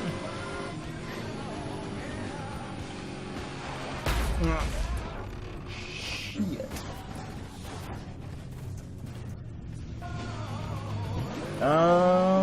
It wasn't that long ago. Ooh, there's some weird graphical glitches happening. Because the son of my previous employer in China liked racing games, and so I actually installed this game in China to let him play. But that was back when me and her were on good terms, so that might have been, I don't know, might have been maybe 9 months ago? At least 9 months ago. So, you have different, I think these finishes actually are like the decals, I think. Or is it, no, because that's paint type. Again, dealing with the loading screens. Yeah, it is decals. So some of them you might be able to turn the decals off. So that might be good. I think you only get to change one color, so in the case of this one, you have all that red, so you can change the red to, yeah. And you can change the type to pearlescent, so it like changes colors as you turn around. Alright. And then you have metallic and standard gloss. Right? And that's really it for customization with cars. You have the finishes. I don't know if every car has a paint finish, and this one only has 3. And you have the 3 paint types, and then a handful of colors. And that's as far as customization goes, which is kind of disappointing. I don't know, let's play with this. Let's do pink.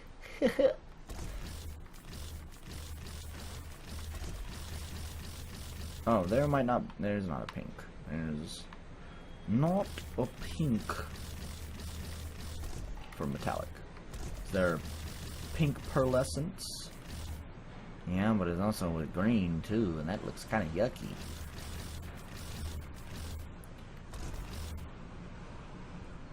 So I guess we have to do a gloss.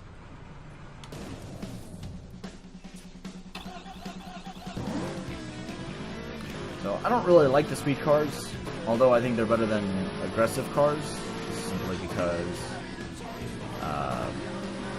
speed. But so the one thing is we can. So I can't use my Burnout until I have a full charge. So now I can use it. And oh wow, I actually landed that.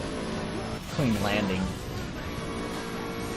You can combo your Burnouts together, as you just saw there.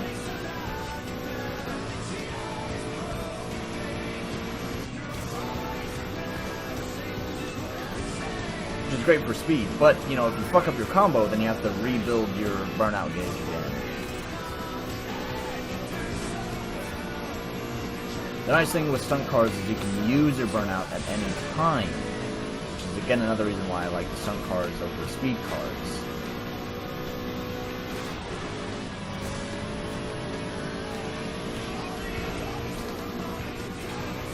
This particular speed car, though, does not handle the absolute worst.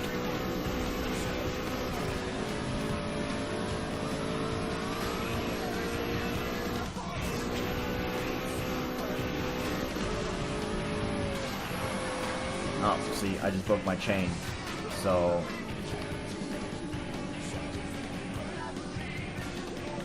Oh, chat. That's what happens. See, this is why you don't text and drive, folks.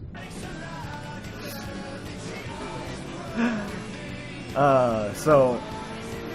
I actually never played Rocket League. It never looked like my kind of game. It looks silly, it looks goofy, but still not the kind of game that I would play.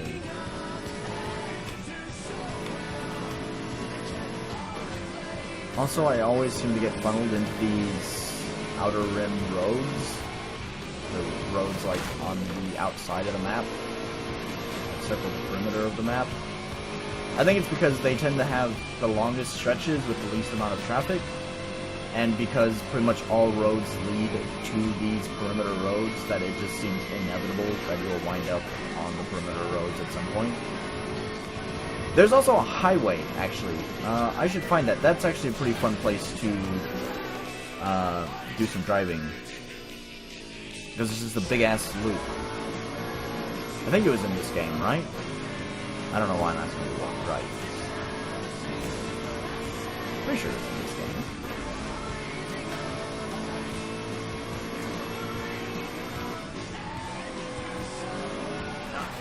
Those are some fences I haven't broken yet.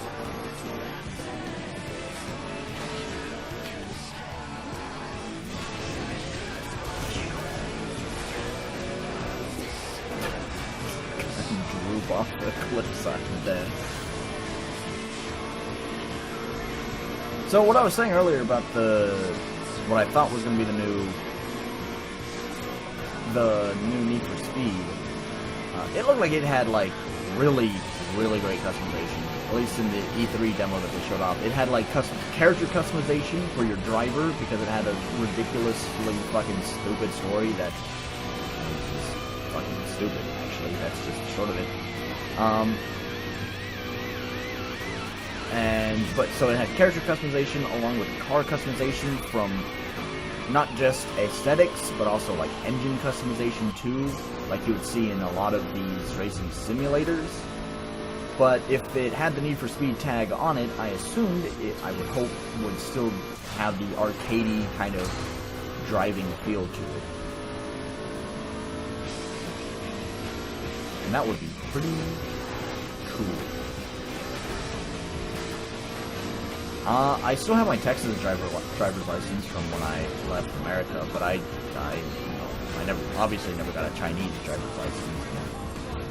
I don't know if I'm going to be getting a Japanese driver's license anytime soon. Apparently, for most countries, you can actually exchange your driver's license here in Japan. Like, if you were a foreigner from, like, Britain, you can exchange your British driver's license. You can exchange your British driver's license for a Japanese driver's license after one really quick test just to make sure that you're not retarded when it comes to driving. But they don't do that for Americans. Because I think America doesn't do it for them. You know.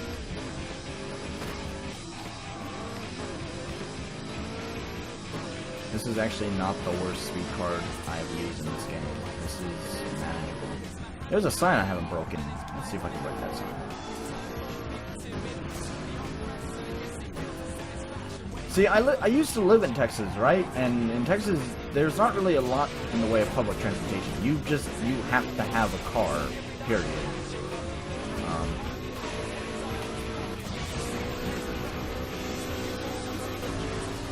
So, yeah. I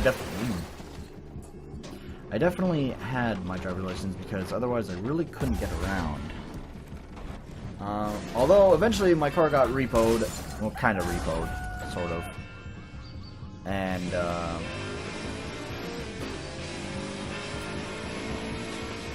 then I had to use a bike, and a bike is a good, healthy choice. But in Texas, where things are kind of far away, you kind of need a car, not a bike, to get to most jobs. Especially when you live in a tiny little country town like I did.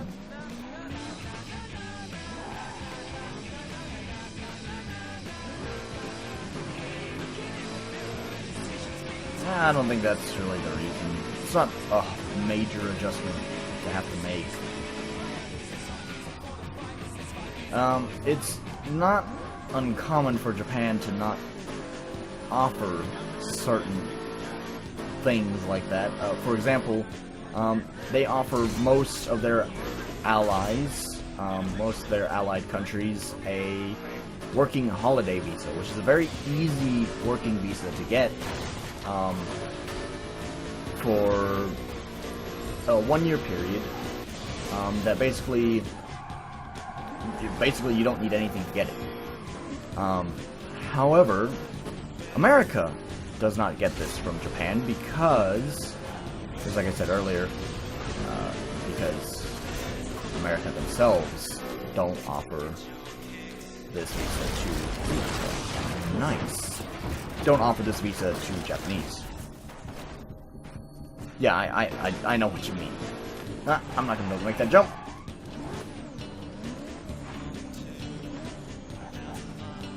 Paradise City real estate.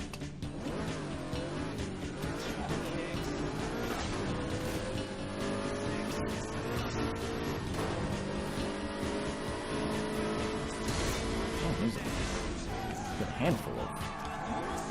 I haven't smashed them. I gotta build up.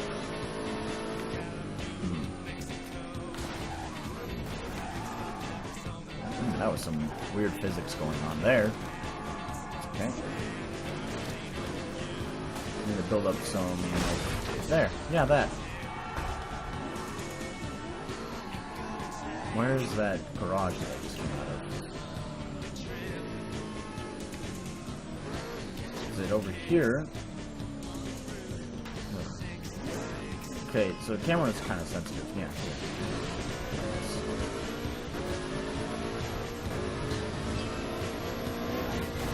Don't fuck up. That still doesn't seem like enough speed. No, God, you need a lot of speed to hit that. And then you can fuck up the jump. I wonder if I still got the super jump for that.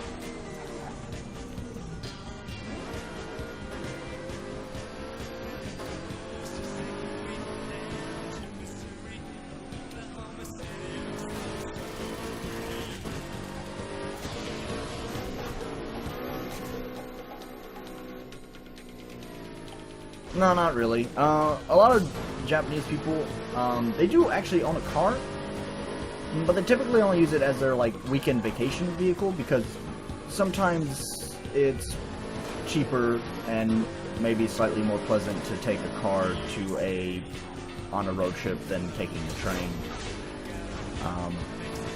Although even then, it's safe to say that it's still not important to have a car, because you can still take the train just fine, and the train is pretty cheap, actually. I think for like $40 I can go to Tokyo, which is about a 4-hour train ride away.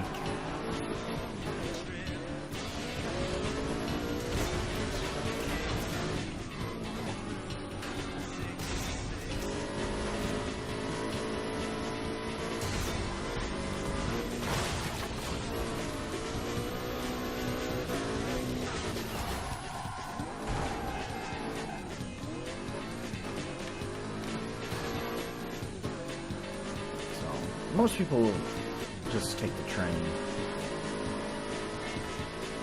Although, you know, obviously in the city too, the train doesn't go everywhere. It goes to most places, but there are some parts that are not serviced, or in some cases might be serviced by a different railway service. I'm used service a lot in that sentence, but you get what I'm trying to say. A different railway works in that area, so which means you have to transfer railways, and suddenly when you're transferring railways, it makes taking the train kind of expensive. Like, for the regular subway, I think the cheapest ride you can get is 180 yen, basically $1.80. And then if you have to transfer, like for the JR's cheapest line is only 80, but still, for the absolute cheapest ride, suddenly now became $2.60.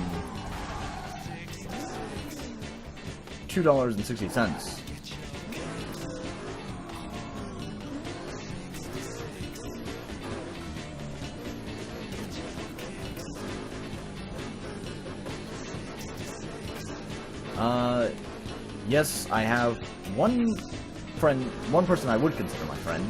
There's one person that I would hope would be my friend, but I don't know. We talked about that earlier. Willix, one of my coworkers, that kind of wish he was a friend. I think he might be, but I don't know. There's that paranoid side of me that says he's probably not my friend. He probably wants something to do with me, but that's just me. When I first moved to Japan, my very first day, just moved to Japan, I made a friend. I actually knew the guy beforehand. On the 2 times I visited Japan prior to actually deciding to move here, there's a maid cafe that I like to attend. I like to go there quite frequently, and so does he. He is there almost every day. And so he saw me, and he knows some English, so he talked to me on the times that I showed up there, and so we had a few talks, and then, you know, I showed up there one day for my 3rd time being in Japan, and 3rd time being my first time moving there, obviously, moving here to Japan, and, I was like, hey, guess what? I live here now, and he's like, that's great! Hey, do you have Line? What the? Okay, yeah, I was gonna say, don't count that as a little crash. And so, yeah, I added, so we became friends very first day, because we'd seen each other several times, and, yeah, we both like the maid cafe. That's pretty much most of what we have in common, but that's okay.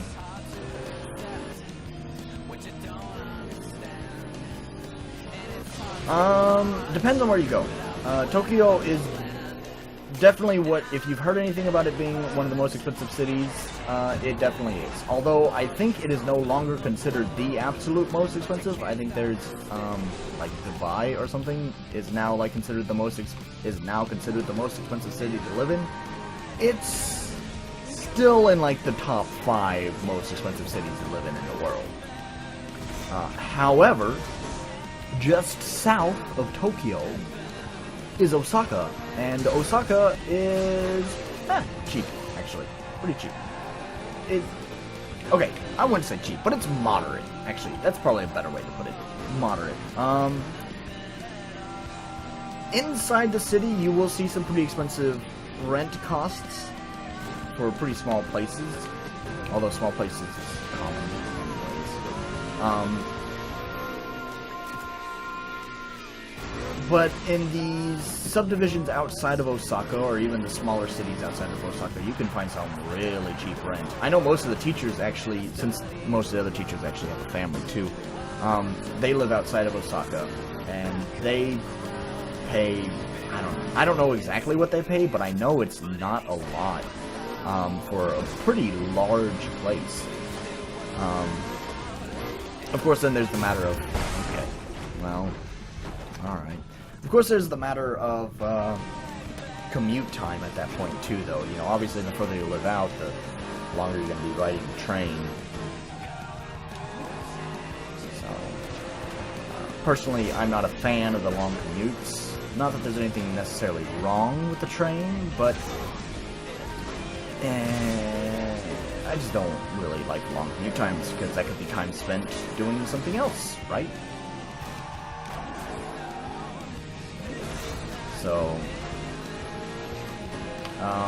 So inside the city, it kind of depends on where you live. Like, so the way Osaka is built, there's like the inner city, which is clearly defined by the JR Loop line. The JR Loop line is, well, the JR is one of the trains in Japan, one of the big train systems in Japan. And the JR Loop line basically wraps around the major part of Osaka. So inside of the Loop line is kind of the most expensive part of Osaka to live in. But then outside of the Loop line is actually pretty cheap, and you're still in Osaka too, right? So it's still serviced by the subway. And where I'm living now is literally just outside of the Loop line. Like, it's the loop line is one of the closest stations to me. The loop line is right on top of one of the subway stations, actually. So, I have access to both the JR line and the subway line. And yeah, I pay about $720 for rent, but where I'm staying, so keep this in mind, where I'm staying is, it's kind of like an Airbnb, so all my expenses are covered, pretty much. You know, I don't have to pay for water, I don't have to pay for electricity, I also don't even have to pay for internet either. It's provided by the building. But in general, that $720 is about, I would say, the average for Osaka. Especially outside of the loop line, that's generally what you'd find the price around. But those places are also not going to have the costs covered. So, I don't know, I'd say about $800 a month for a one bedroom apartment that's like, I think I'm staying in 22 square meters.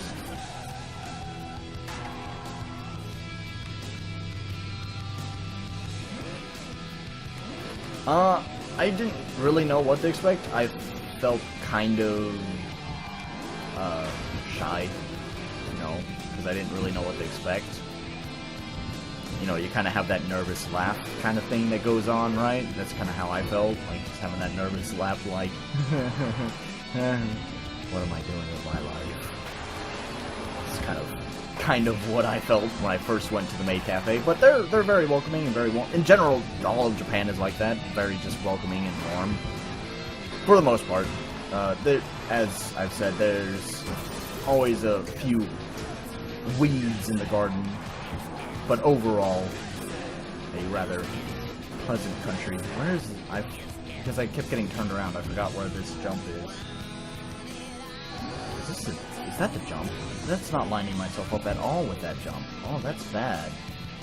Why did I think of going that way? That's stupid.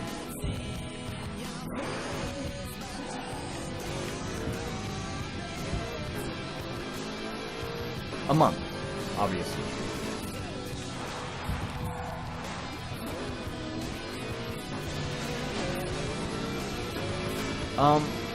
Now there's another thing, and actually my, oh yeah, here's the highway that I was talking about, I don't know, like 30 minutes ago. Well, fuck. So, obviously there's a lot of different variances to, rent cost. One of the things that's also available in Osaka are these older buildings that are basically government owned. Now, this is not like American government property where it's like people on, you know, welfare live there. No, these are, I don't know, just maintained by the government. And these places, although the buildings tend to be older, are very well maintained, tend to have bigger apartments for about the same cost as all the modern places. So like, the place, my real estate agent was showing me that, you know, like, apartment that costs about 64,000 yen a month, so about roughly $640 a month, was about 30 to 35 square meters, you know. So that's like, what I think I said here is 22 square meters, so yeah, 13 more square meters for less. Now, a lot of those places actually don't have AC, but, which is necessary in Osaka, by the way, because Osaka is the south of Japan, and it gets pretty warm here in summer, from what I've heard. Actually, I can personally attest to this as well, considering, it's gotten pretty humid around here. It's not hot yet, but it is pretty humid, and I know come August, it's just going to be melting. things are gonna be melting. But anyways, and my train of thought has just died.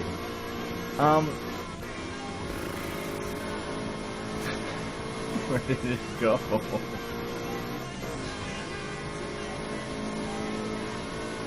Yes, so the AC thing, but so there's not central air though. Central air is not common here. In America, central air is pretty common, but they don't do central air here in Japan.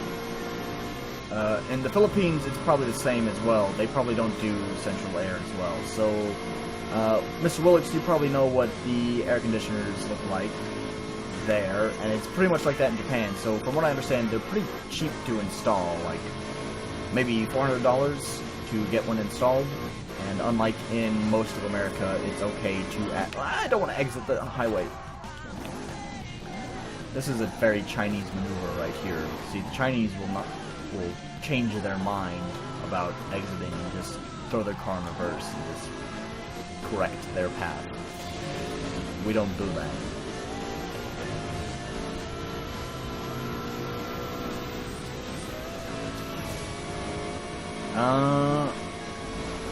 Honestly, I'm not sure. I would say probably around 35 with really high humidity. You gotta keep in mind, especially Osaka, and I'm sure it's the same in Tokyo, although since Tokyo is much further north, it might not be as hot. But in Osaka, with it being right on the water, it gets very humid here. And now, the next question I have are, you might ask this, maybe now or in the future, about natural disasters, since, you know, there's Japan being on a fault line, so it's got earthquakes, and then tsunamis and typhoons. So I obviously had this very same concern myself. And what my real estate agent explained was that, you know, he's lived there, he's lived here, and I think he said they've been hit hard by one typhoon for like the 10 plus years he's lived in Osaka. Osaka seems to be in a very special place where it seems to get missed by most of the natural disasters that strike Japan.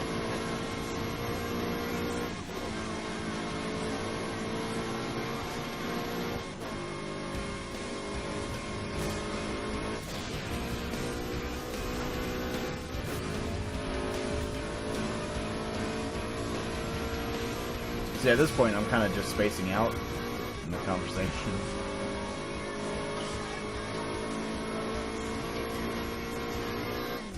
I'm sorry, I'm just kind of spacing out in the game. I'm not really paying attention that much to what I'm doing, more to the conversation. Which is why this highway is great. You know, it's very easy to drive on. Fuck that car. No, I have not experienced any earthquakes.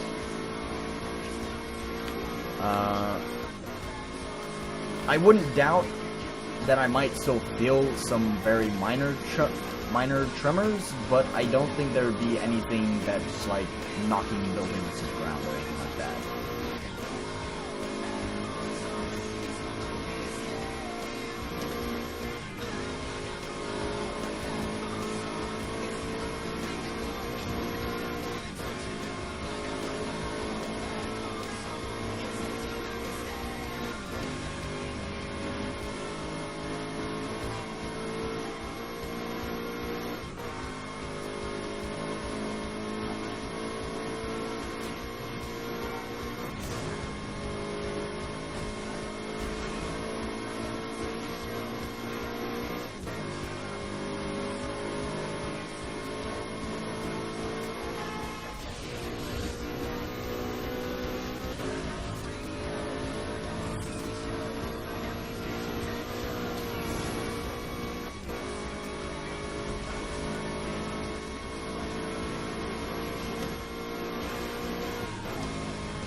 Like ASMR racing.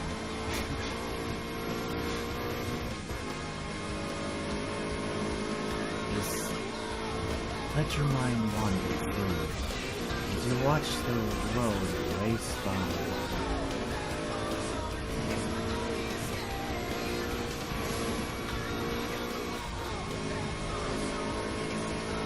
Yeah, I think so. You do have to deal with the Yakuza, though.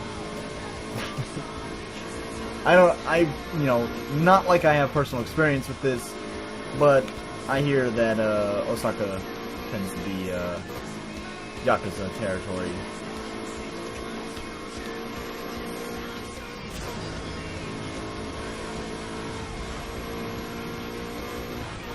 And my real estate agent says that it's a very ugly city, but that's his opinion. I like it. I actually really like Osaka. Then again, I haven't visited Tokyo. Maybe Tokyo is better.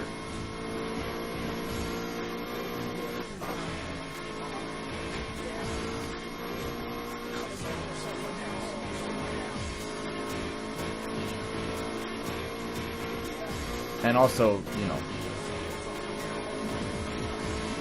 Oh, you're going to bed? Oh, okay.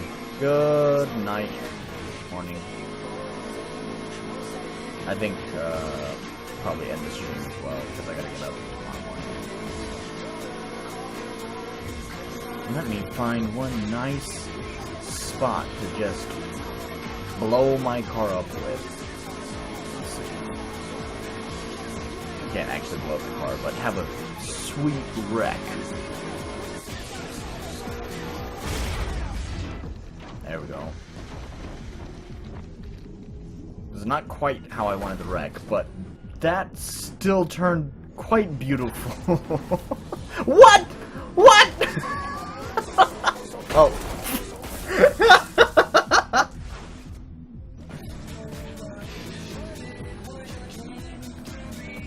Okay, that was pretty good.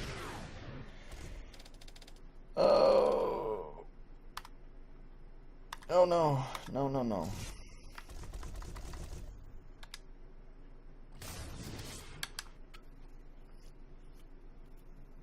Yeah, it's 102. 102 AM. 102 FM.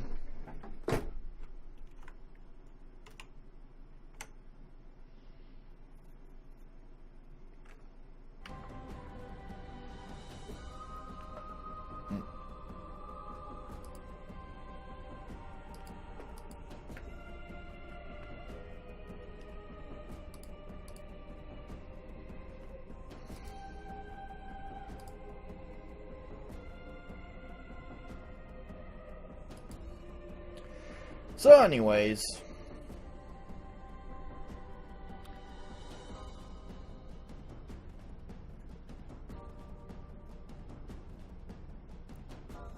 I think that's pretty much gonna do it for me.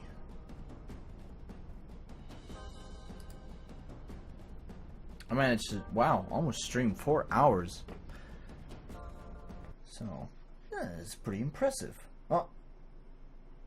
Why did the music stop? Huh? Oh well, I guess the music's sleepy too. Oh, there we go. Anyways. Alright, well, I'll give the stream 10 seconds to get caught up so I don't cut myself off, but otherwise I'm just gonna say that's it for this stream. I'll stream again. I'll try the stream again next week. So thank you for joining, Mr. Willix. I'm an hour ahead of you, so it's 1:04 AM here, so.